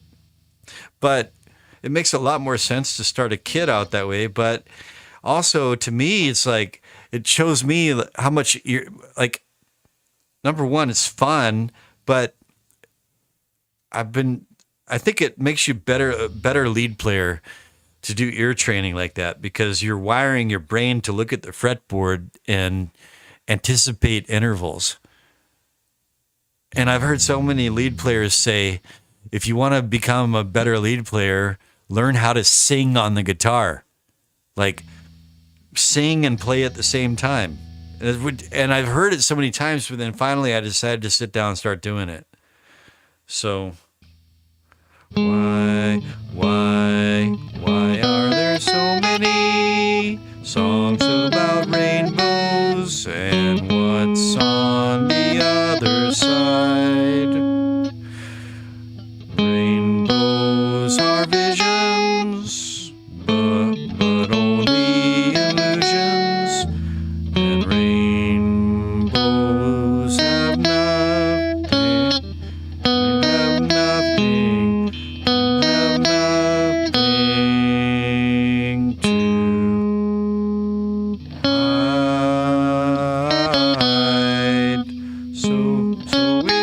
Anyway, that's a path I'm taking. Anyway, sorry, I've been droning on without checking the chat. Sorry about it. It's much better to talk live because I need to be interrupted. Yeah, it does make sense to be able to do that, doesn't it? Feeling melodies keeps things interesting. Right, of course. And teaches them a lot of things. And I think above all, it's like, I think we forget how hard it was to play those chords. I mean, after you play for a long time, and then people tend to kind of like, oh, those are just cowboy chords. They call them cowboy chords. You know?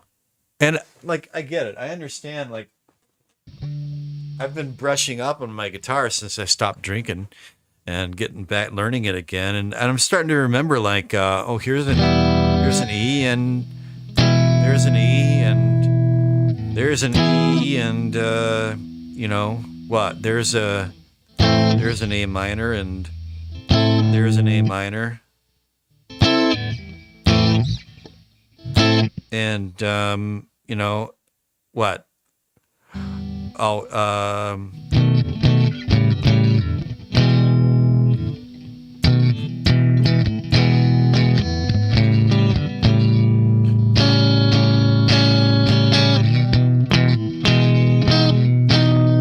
All this shit that I forgot.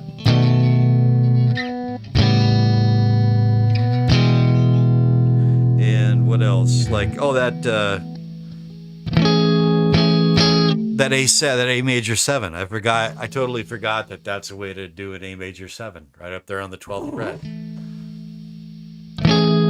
Which is all good to know, especially if you're playing in a band. See, it's like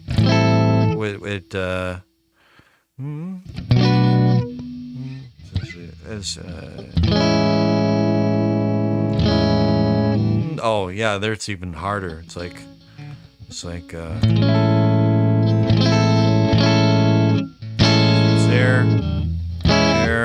and that one's hard.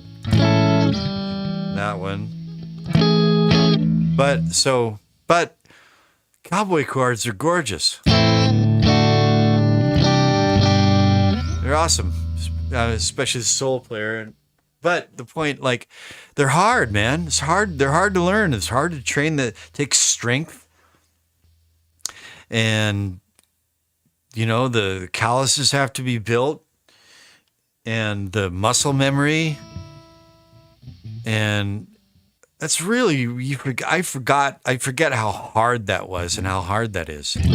But teach a kid how to play a I don't know. So, like, what? I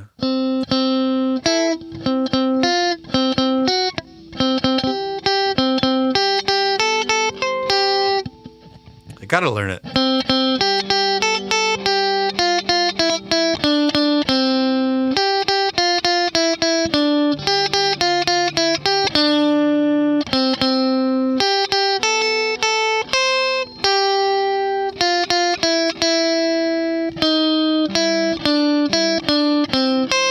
And then they're going to learn, no, those are octaves. And then they're going to learn the scale. It just makes so much more sense. But also for me to like go back to the beginning and start doing that stuff myself, I reckon it'll make me a better player overall. And then maybe who knows, maybe I'll be able to like improvise a little bit. Back in high school, I could improvise. Playing a bar. A lot of people complain about playing a barred F chord. Any bar chord. But yeah, barred F chord is... I still prefer... like when I'm playing in first position, I'm still partial to like this.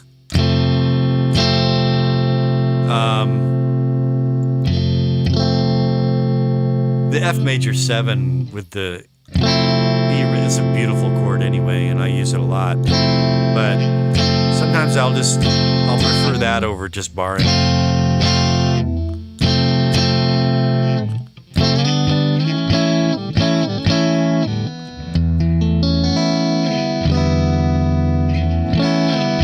Okay, so I did. So I think the purpose of this video is like the stream has been served, and this is how I do a bass line. And there's no point in recording the rest of the process. But so I'm going to finish this and then get on to the next thing. But I am going to shift gears tomorrow night, and I'm going to try that new soft clock metronome that I kind of demoed last night. And I'm going to try it with, I'm thinking of doing an instrumental because I don't have any idea, any clue for lyrics at this point. And I kind of don't want it to be bound to like a verse, chorus, bridge kind of thing. I've got a riff in mind, and I've been practicing the part on the kit, and I just kind of want to thinking about building an instrumental using soft clock metronome from Air Windows, and the riff is something like just been.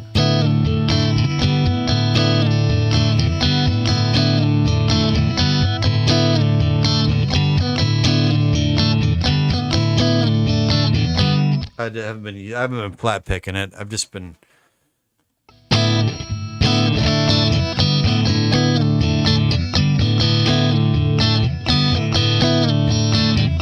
So that's the riff.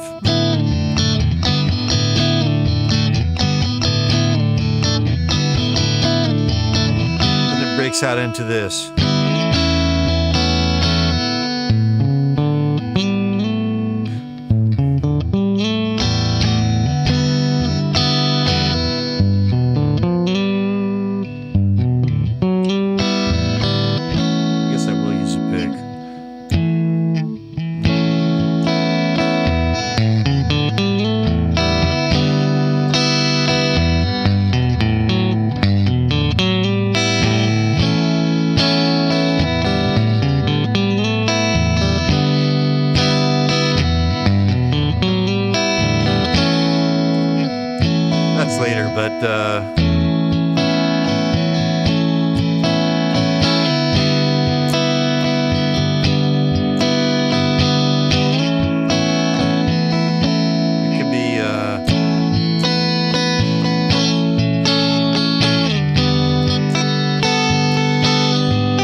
Um, Just partly because I feel like doing something different.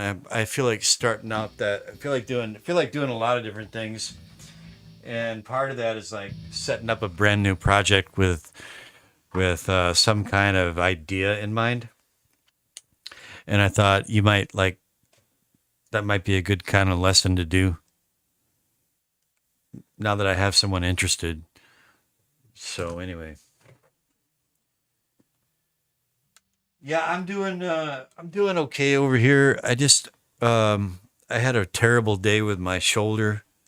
Luckily, my back didn't decide to get in on the action, the torture action, but the shoulder was doing pretty good on its own. And I didn't make it to the mall because I was just gimped.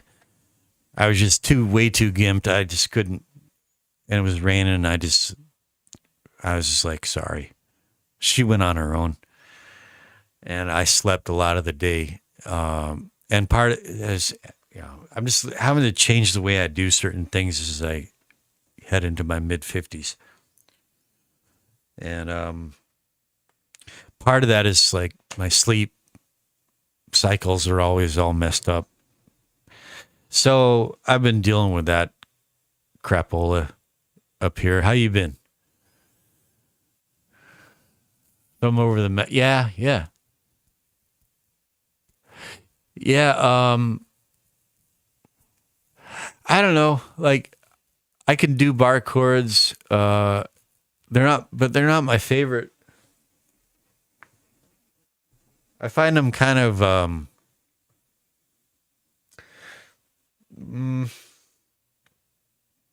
I just don't think they're very they're just kind of flat sounding to me.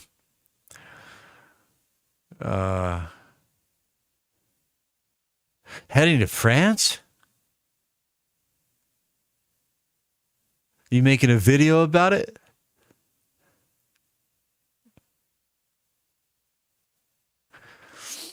See, you've been working with a really? So he's a French guy? Is he a French player? Cool. Yeah, I'll be interested to see it. Um, I've got I've got a couple of online friends in France, and they're good fellas. The few the few times I've like run into actual French dudes here in Korea is always kind of it was they're a little weird. Same with British guys. I've always got on well with Canadians and especially Australians. A fan of Eric Gale's. Okay. Oh, he wanted some of my work. Cool. Yeah. Yeah. Hopefully he has good English. Or do you speak French? I just find Europeans in general, they just have a different, just, they're, uh, they're a lot less direct in their communication styles. Sometimes. Oh, yeah? Well, you don't have to tell me here in this chat, but I hope you make a good video about it. French people want wild stuff.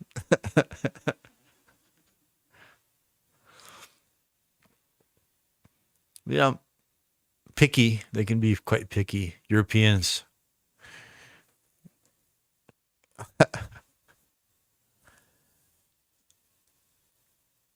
Yeah, French. Like the last time I ran into a French guy, um, it's a perfect example, okay?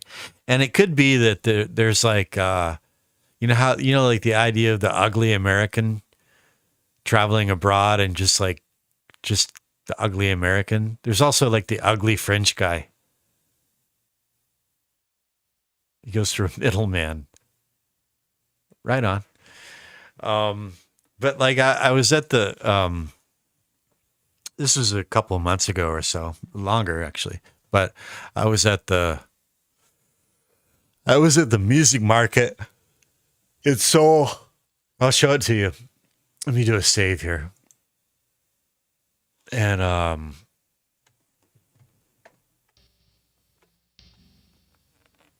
show it to you. It's hang on.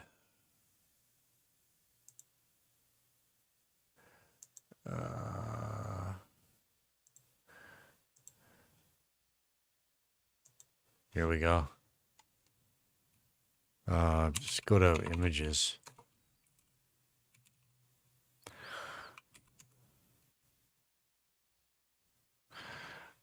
Nagwan Music Mall. There we go.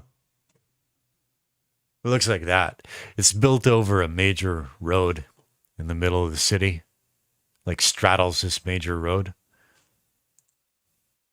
That's a good picture of it. It's got these staircases that lead up the side of the building. This is really old school. Like this is probably built back in the 70s, this building. And inside looks like that. It's a cool place. There's some more pictures of it.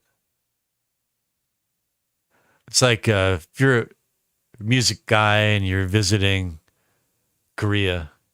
No, that's not the same place. That's a different market. Yeah, that's Nagwan. There. And it's it's got new, it's got old, used, it's got a little bit of everything. And you can find the last time when my buddy Lance was in town from Canada a few weeks ago. He's a professional player, and known him since 2003, and he engineered my album. We go back a long way. He's moved back to BC now, but he came back for a visit, and we went to Nagwan. And he had he's like, okay, I got $100 in my pocket. I want to just pick up an old beater, just something to, right? And so we went around until we found like an Ibanez knockoff with some goofy name on the headstock, but it was perfectly fine. It had like a awesome Floyd Rose tremolo bridge, tuning bridge, and it's the kind of place where you can just like find anything. Anyway, it has a cafe in the middle, and I ran into this French guy. I heard him speaking French on his phone. Oh, you're from France? Oh yeah, we get to talking. I'm like, yeah, buy you a coffee. I was like, I'm gonna have an Americano. What are you having? You know what he says, Eric? You know what he says? The French guy. I just offered to buy him a coffee. Right? Yeah, well, my friend Lance is. Anyway. He's a shredder. Super shredder. Anyway, it's the music market. It's the cafe in the middle of the music market, that little cafe. And I'm being friendly. Hey, I noticed you speaking French there. You from France? Yes, of course. Oh, okay. Well, I know better than to say, well, I thought you might be from Quebec, right? Because that would offend him. Like, I know enough about them. And I'm like, yeah, look, because he had an empty coffee cup. And I was like, hey, man, I'm going to get a cup of coffee. I'll get you a coffee. What would you like? I'm going to get an Americano. He says, I'll take a real coffee, please. You know? I knew what he meant, but I had to play like the dumb American. Whoa, well, I think all the coffee is real coffee. It's like what he meant was espresso. That's real coffee, right? But he had to say, I'll take real coffee. After I said, I'm going to have an Americano. You know?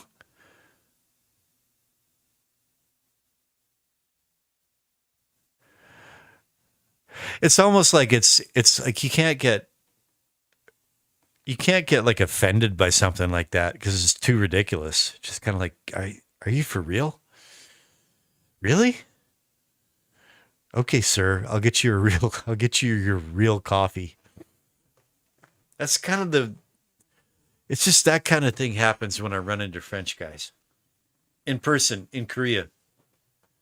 But then over the internet, they're lovely. So I don't know. I'm just uh I'm just meandering here because I slept a lot today, and yeah, you know what I mean. When and just not just at any moment, but at the moment where like I'm offering him, like $4 out of my own pocket. Well, three.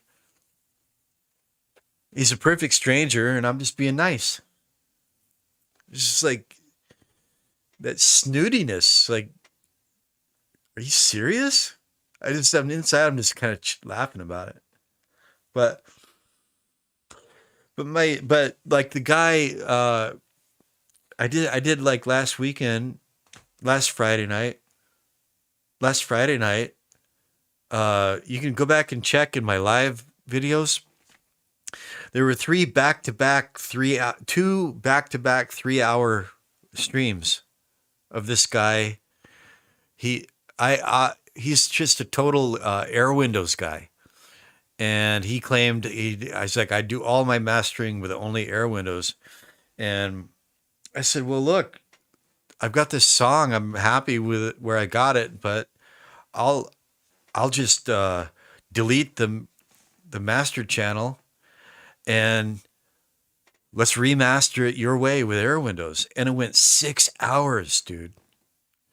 And this guy was just nothing but a gentleman, a real like a total gentleman, really nice. He's French, so it's like I don't hold any stereotypes, but I do have impressions about people.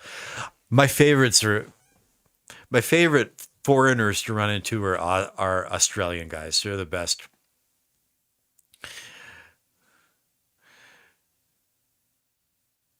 Okay, so let me see.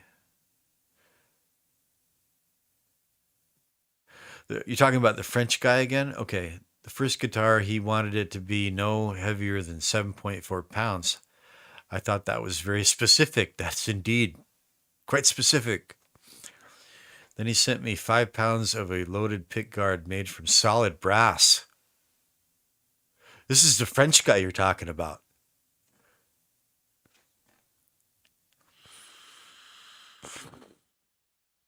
Continue, sir. I'm just getting a little bit of nicotine, and yeah, I'm just gonna puff on some little bit of nick here and let you continue.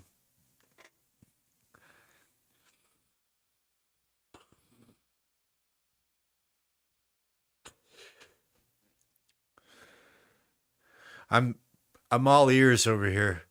5 pounds of a loaded pickguard made from solid brass. I never heard of such a thing. That's why you found the extra light wood for the body. So what was the name of the wood again? I forget. That was the wood that I hadn't heard of, I think.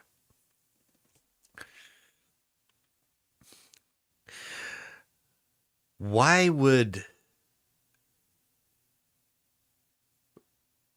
Polonia, Polonia, why why a pickguard made from solid brass? Is there some principle behind that? Is it for sustain, tone, or is it just bling? Do you have any idea or opinion?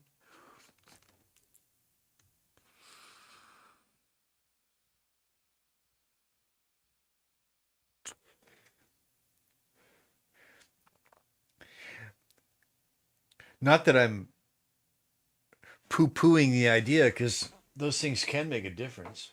Copy of one made for Mark Knopfler. Oh, well, this is as good a reason as any, I suppose.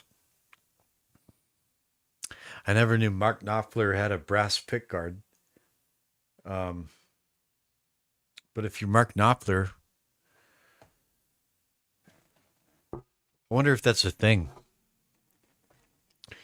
Um, Hang on, I might as well just like get this as a dedicated window. Where'd it go? Oh, there we go.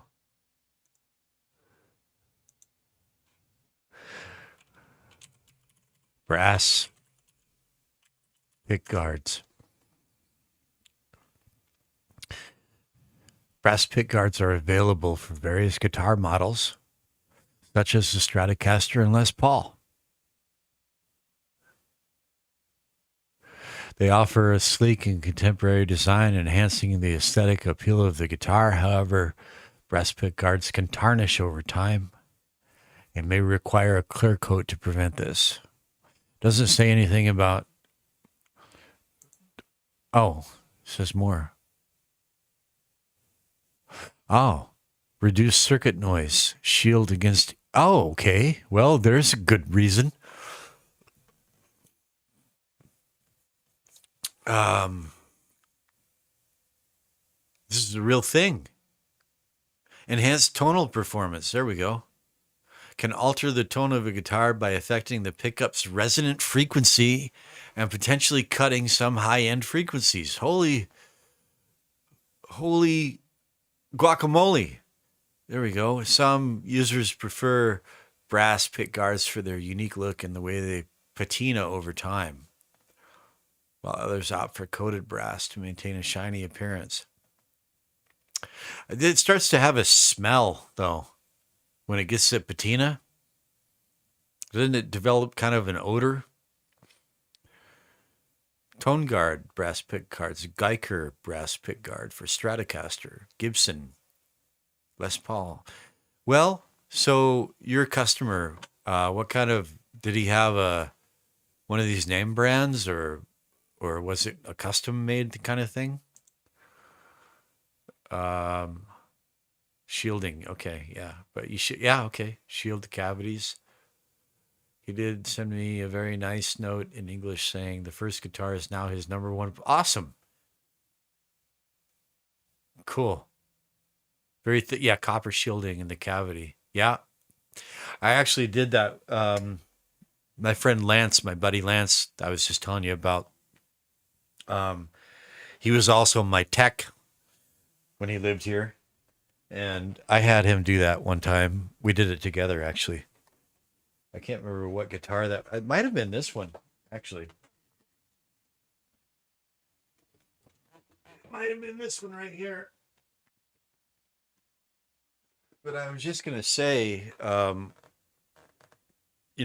sustain enhancers and stuff. I have a fat finger on this one. You know the fat finger, and I think it makes a difference. Like, because I had this thing for like 25 years, and I've used it on different guitars, but um, I got it back in my New York City days when I don't know, for some reason I had more money than I should have, and yeah, it's called the fat finger.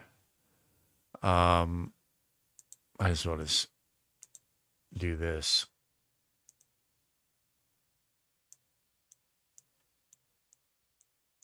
and look it up.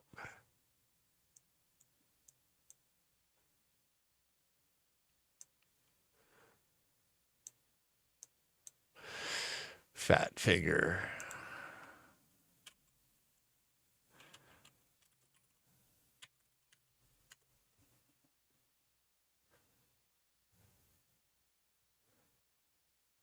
Fat finger. I'll just add guitar. Sustain. Oh, 2 words. Fat finger.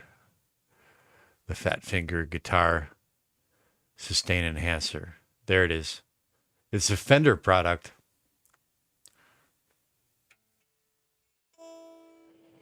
Yeah, it adds mass, and it's supposed to kind of liven up dead spots on the neck if you have like dead spots. And I felt like this guitar had a couple of like dead spots, and I thought it made a difference. So I just keep it on here all the time now.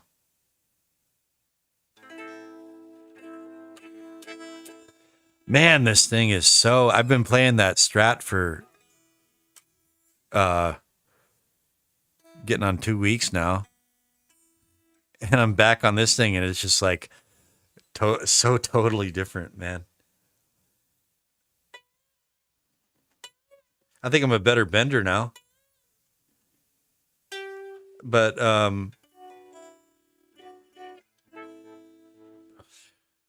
this thing is just so heavy and the neck compared to the Strat. Here, that thing's in the way, but you can see it's amazing how different guitars can be. It's unbelievable. It's an incredibly stable guitar, very stable. Doesn't go out of tune. Um, but yeah, I felt like the fat finger really made a difference on this guitar. So I mean, that's why my first guess was like, is it a sustainer type of thing? Oh, I wanted to ask your opinion about something while we're on this kind of general topic. Um, um, I'm not going to reach over with my shoulder to put that back. Just going to put it on the bed. Um, on this Strat, Chino Strat, um, it's like um the one thing that really, the only thing that really bothers me about it that I just want to change like right away is the plastic nut.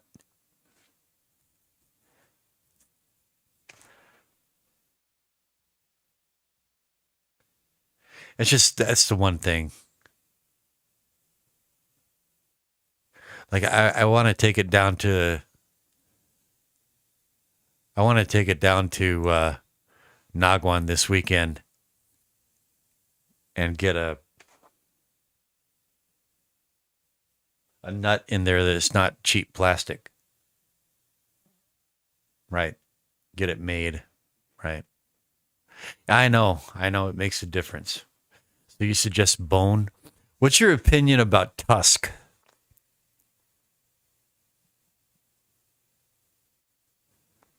Tusq? Isn't that how it's pronounced?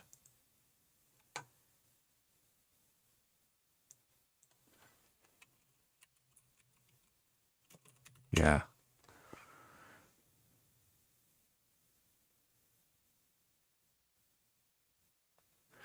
Do you have an opinion about tusk? Don't like it? Hmm.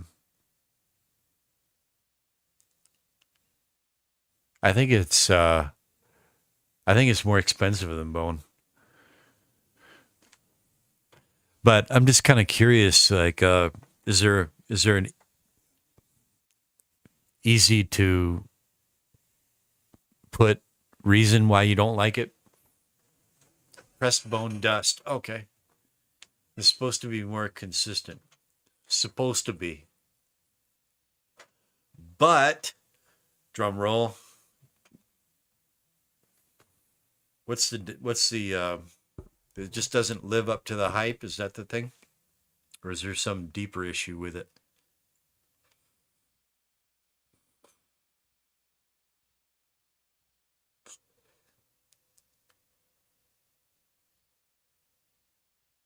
Okay.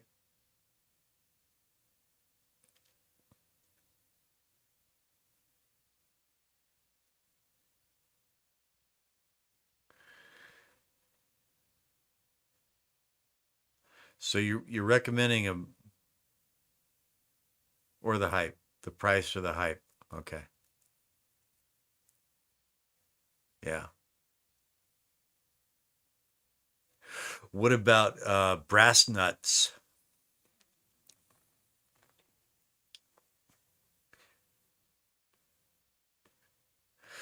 Yep. That's good enough for me, man. Of course, the having it made part, that's what I'm probably gonna have to wait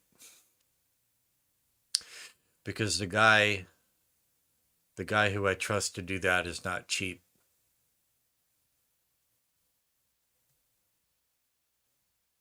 But now like this is something I don't know a lot about is nuts. Um Guitar nuts.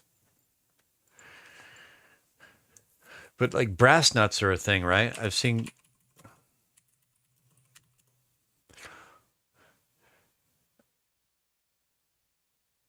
guys with brass nuts. I never had one. But that's not like something you can have custom. That's not. That has to be cast, right? So yeah, it's like how does that work? It's going to be prefabricated. It's not something that's going to be made for the guitar. Okay, so you're not cutting it and filing it the way you would a bone nut, right? So did they just have like um, it's a number of prefab uh, variations that you can choose from? You're cutting the brass. I see. So you get like a brass blank, and then you've got to be able to cut the brass. And I see. Okay.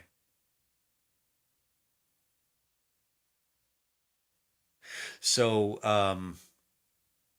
for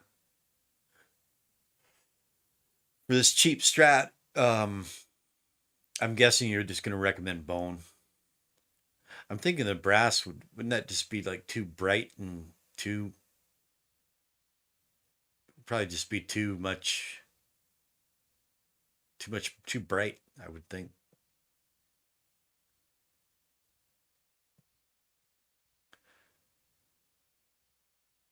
Yeah. Okay. That's what I'll do then. But it won't be this weekend. Probably be sometime sometime in May. Yep.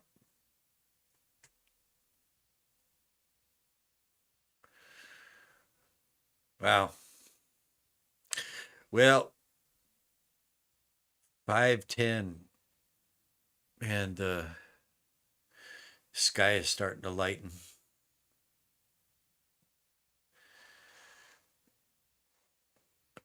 Oh,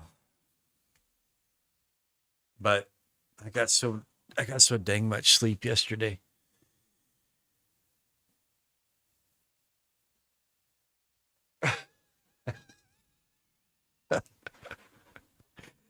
Oh man. That's the thing that the that's the thing that those PETA people don't that's one thing that they fail to appreciate.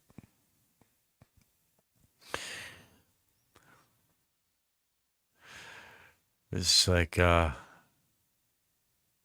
everything is drenched in death. Everything. Even even your vegan tofurkey taco is absolutely drenched in blood but they don't like to ponder such things. Yeah. Well, it's like I um that friend I told you about who moved back to BC with his Korean wife and his son because he wanted his son to experience the West. And and well, losing my train of thought.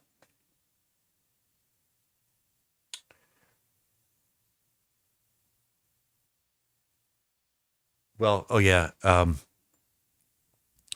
he was getting ready to move back, and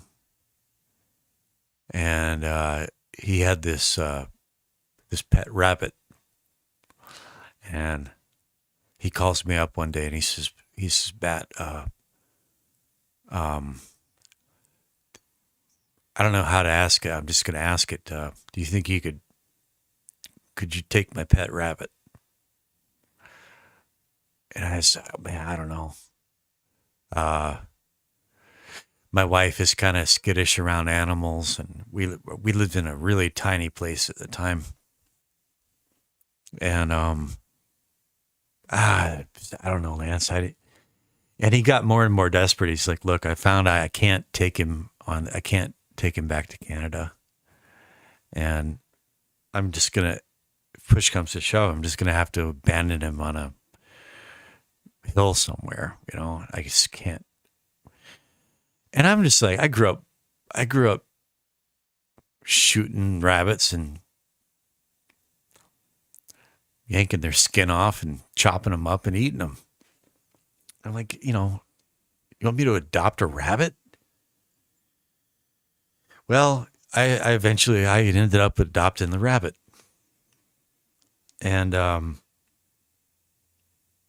wow, it's like that rabbit died first week of January, and that was hard because that rabbit really during the time when I quit drinking, that rabbit was the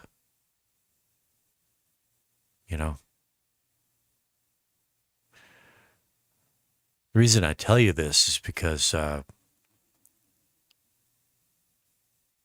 really we both the rabbit became a member of the family, and and but in learning about rabbits and learning how to take care of them, and just learn when I get something, I got to learn all about it, and including like what they're like in the wild and the ecosystems and their habitats and what they are. And one thing I learned is how much slaughter there is in agriculture. Just growing your wheat and your corn and your soy and all of the foodstuffs that these vegans pride themselves on subsisting on. It's like untold numbers of rabbits and field mice and shrews and all kinds of animals are this is mass slaughter just to grow crops, right? And it's like everything is drenched in blood. You like you could be vegan all day long. You like your Fritos, where they fry it in palm oil. You might as well wear some orangutan teeth around your neck, Yeah, it's just it's It's a cruel uh, ecosystem that we live in on this planet. It's the way it is. And rabbits, I'm kind of a rabbit guy now. I've got a sister-in-law nearby that has a dog and a puppy, still a puppy.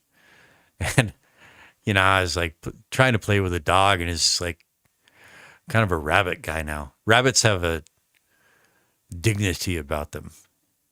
They have got you got to give them a lair, their own space.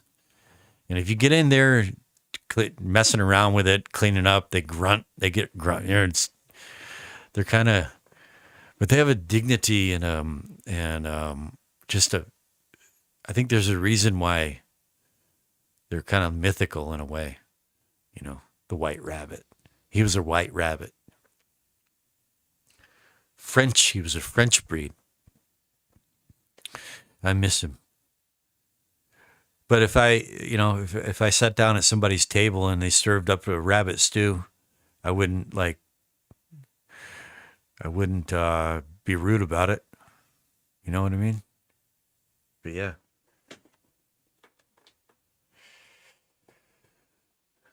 Bone nut it shall be.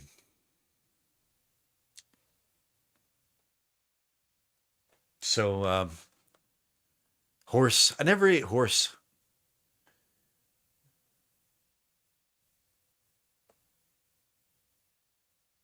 Yeah, so you never got attached to any one of them. Probably best not to. So you keep snakes? You're a snake guy? Oh. Did you sell them for snake food? Was this like a side hustle? Oh, okay. Yeah. I've never had a snake, but I've heard that they'll grow on you too. Yeah, any animal that you keep as a pet for long enough, you start to see the little things that, you know, even Chance was a rabbit after he passed away. I just got a few weeks went by and I just missed having these late nights in the studio. I just missed having uh, another little life in the room. So I went out and got this little hamster. I'm not going to give it a name. It's just a hamster. But then I started calling it Mr. Hamster, and so that became his name. Even a stupid little hamster is like got a little personality, you know. It's funny. Yeah. Did you have a pet rat? I've heard they make really fun pets, rats. They're really social.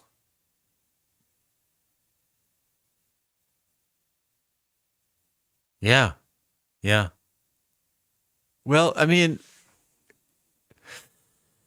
it's like if you're a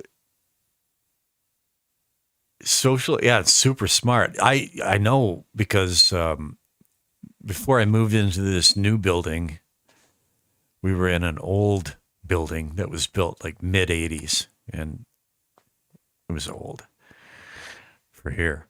And uh, there was a veranda area that I was using for storage. It was on the first floor, and somehow a rat got in there during the winter, and it was like a storage area, so I wasn't like keeping tabs on the situation back there.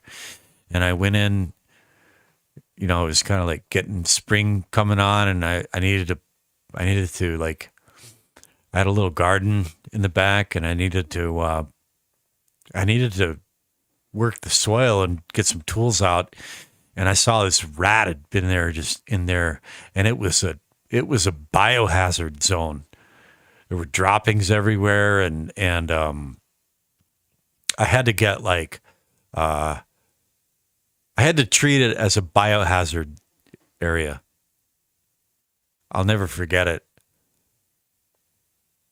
That rat did a lot of damage, and just left. It was just full of rat droppings and oh god. So first I had to clean it out, get rid of everything that was damaged, and then getting rid of all the droppings, and so it was no longer a health hazard. This went on for days, and then I thought after all of that work I did, all that disruption and everything, the rat would be gone. But I finished all that, and then maybe 2 nights later, I was sitting near the door to that veranda area, and I heard it rustling around in there. Damn thing is back. And long story short, it took me another 2 weeks to catch the little shit. And I needed an older Korean friend who knew how to deal with that. And it was a certain kind of trap, and I had to use a dried anchovy. It was too smart. Nothing else, no other bait worked. The one bait that it couldn't resist was a dried anchovy. But it was wily, it was crafty, it was smart. Yeah, and yeah. Really? Ivory soap. Who'd have thunk? They like the taste of ivory soap? Wow. Oh. Learn something every day, I guess. I'll never forget it either. And I figured out what hole he was coming through. And I blocked it with I stuffed it full of steel wool. And I didn't have a problem after that, because I guess they kept, yeah, steel wool did the trick, but I caught him. I'll never forget the day I caught him. And yeah, I came in, opened the door to check the trap, and he's in there, and he was like, that was a furious animal. He looked up at me and made eye contact, and just like, it was just a blur of rage inside that little trap. And by law, I was supposed to I was supposed to drown him.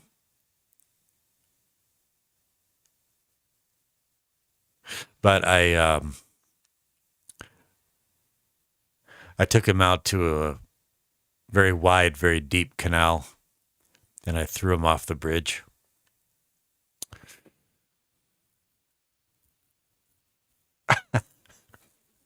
Just thought I'd give him another chance at life. Out where he'd have to actually earn his keep. Yeah. Ivory soap, eh? Well, hopefully I'm never going to have to put that. I hope I never have to try that.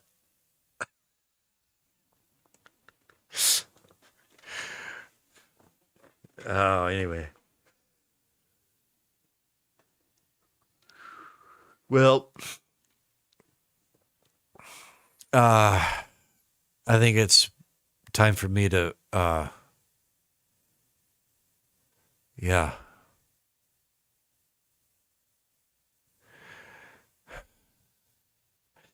Trying to get my biorhythms sorted out. It's been a real issue it's been almost, it'll be May 15th will be a year. No alcohol. And just I haven't gotten my sleep patterns sorted out in that whole time, you know. Yeah. Okay. Well. Oh, thanks, man. Yeah. It is something a year.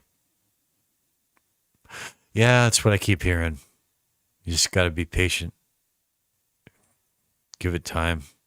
But we still haven't had our first uh, chat on the Discord. So getting up on the weekend here. So um, this is Friday here, Friday morning here, right? Yeah, Friday morning. So um, I don't know what your schedule is like, but I'll send you a couple of things on Discord chat today, just to, and then maybe we'll figure something out. Craving sugar. Yeah, yeah. Uh, I was eating like way too much chocolate, like way too much chocolate, and I gained weight from eating chocolate, and then so I cut that out, and then it was cola, and cola also for the all, sugar, and also like when you really want a beer, you know, the bubbles, the carbonation, cold that cold beer. It's just like a glass of cola, Reese's cups. Yeah, yeah. If I had they don't have them here, or they're hard to find.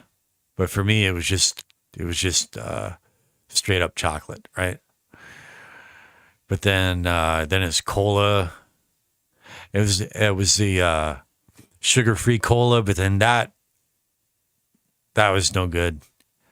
It's like I'm going with sugar cola, but then so I've got it the sugar cravings. I've got it down to um, honey, honey. Sometimes I'll just when I get that when it hits me, I'll get just a big spoonful of honey.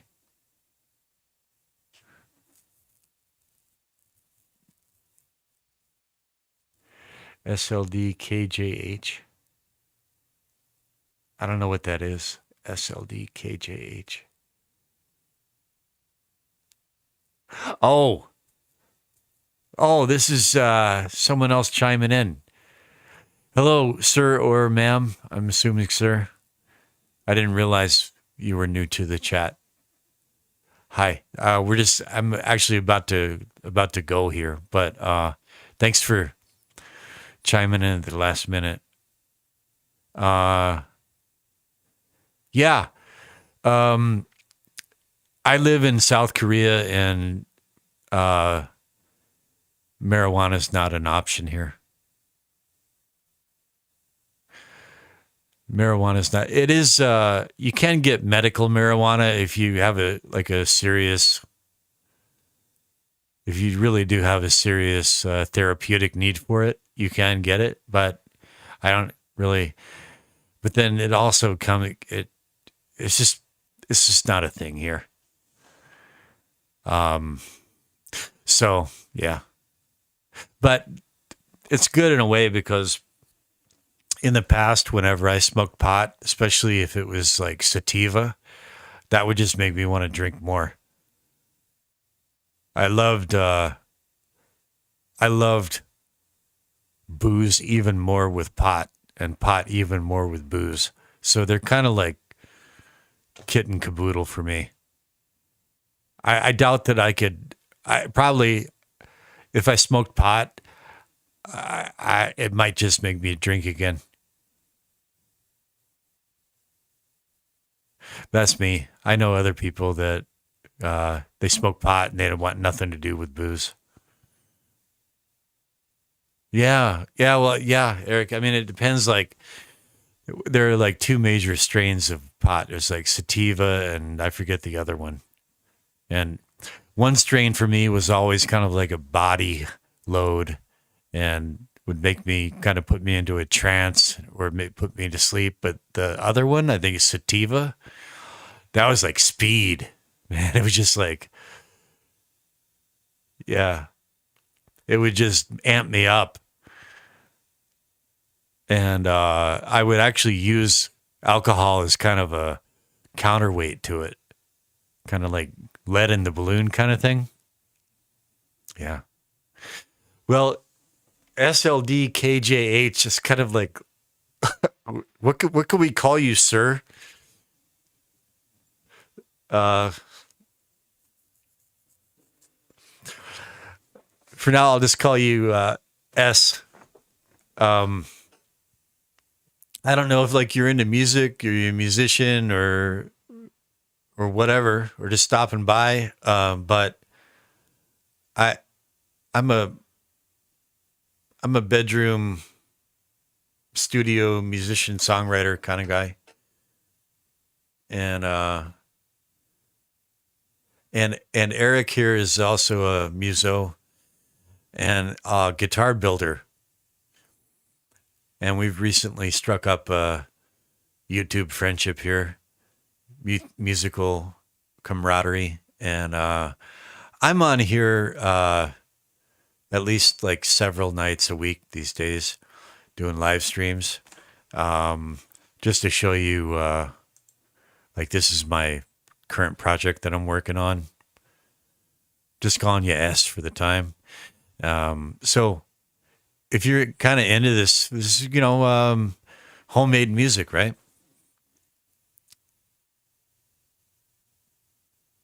Okay, yeah. Yeah. That's also kind of part of the trip, but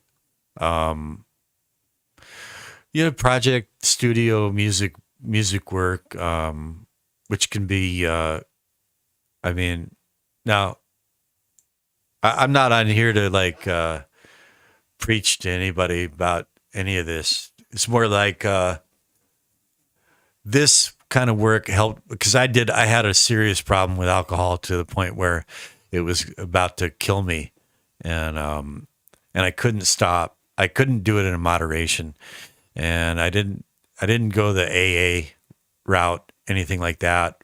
But this kind of audio work really helped me. Nice to meet you too, sir. This really helped me to turn the corner and beat the addiction, and kept me sane, and became a love of mine. So now I'm working on an album, and I've kind of built my own project studio here, and so I started the YouTube channel hoping that maybe I could find others out there, same interest, but also maybe, I don't know, drunks like me that could use some help, some moral support, maybe something to do with their time, this kind of thing. So that's why I'm here. But all are welcome, and we're all kind of meet up on this app called Discord to chat, trade ideas, and it's just a small but good band of brothers we got going. So I don't know, SLD KJH. Do you have like a shorter name? And you're welcome to come and hang out again and shoot the shit and whatnot. The more the merrier. I haven't had any trolls yet. You could be our troll. You want to troll? I haven't been roasted yet.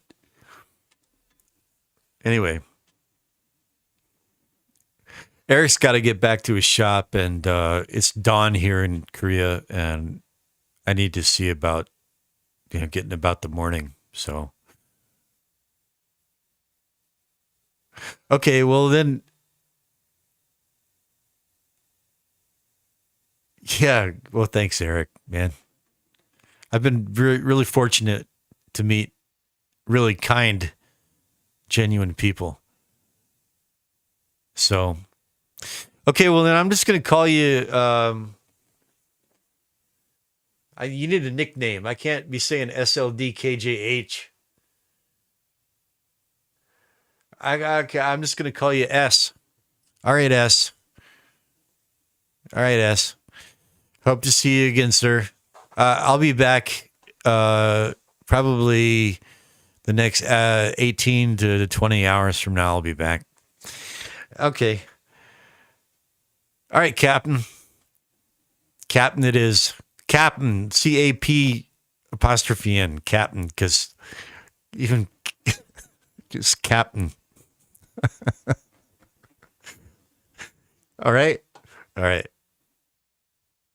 Okay. You guys, as I always end every stream, God bless and keep you no matter where you are or what you're doing. Wherever you are and whatever you're doing, within reason, of course. From lovely scenic Paju City, South Korea, this has been Lean Bear, over and out.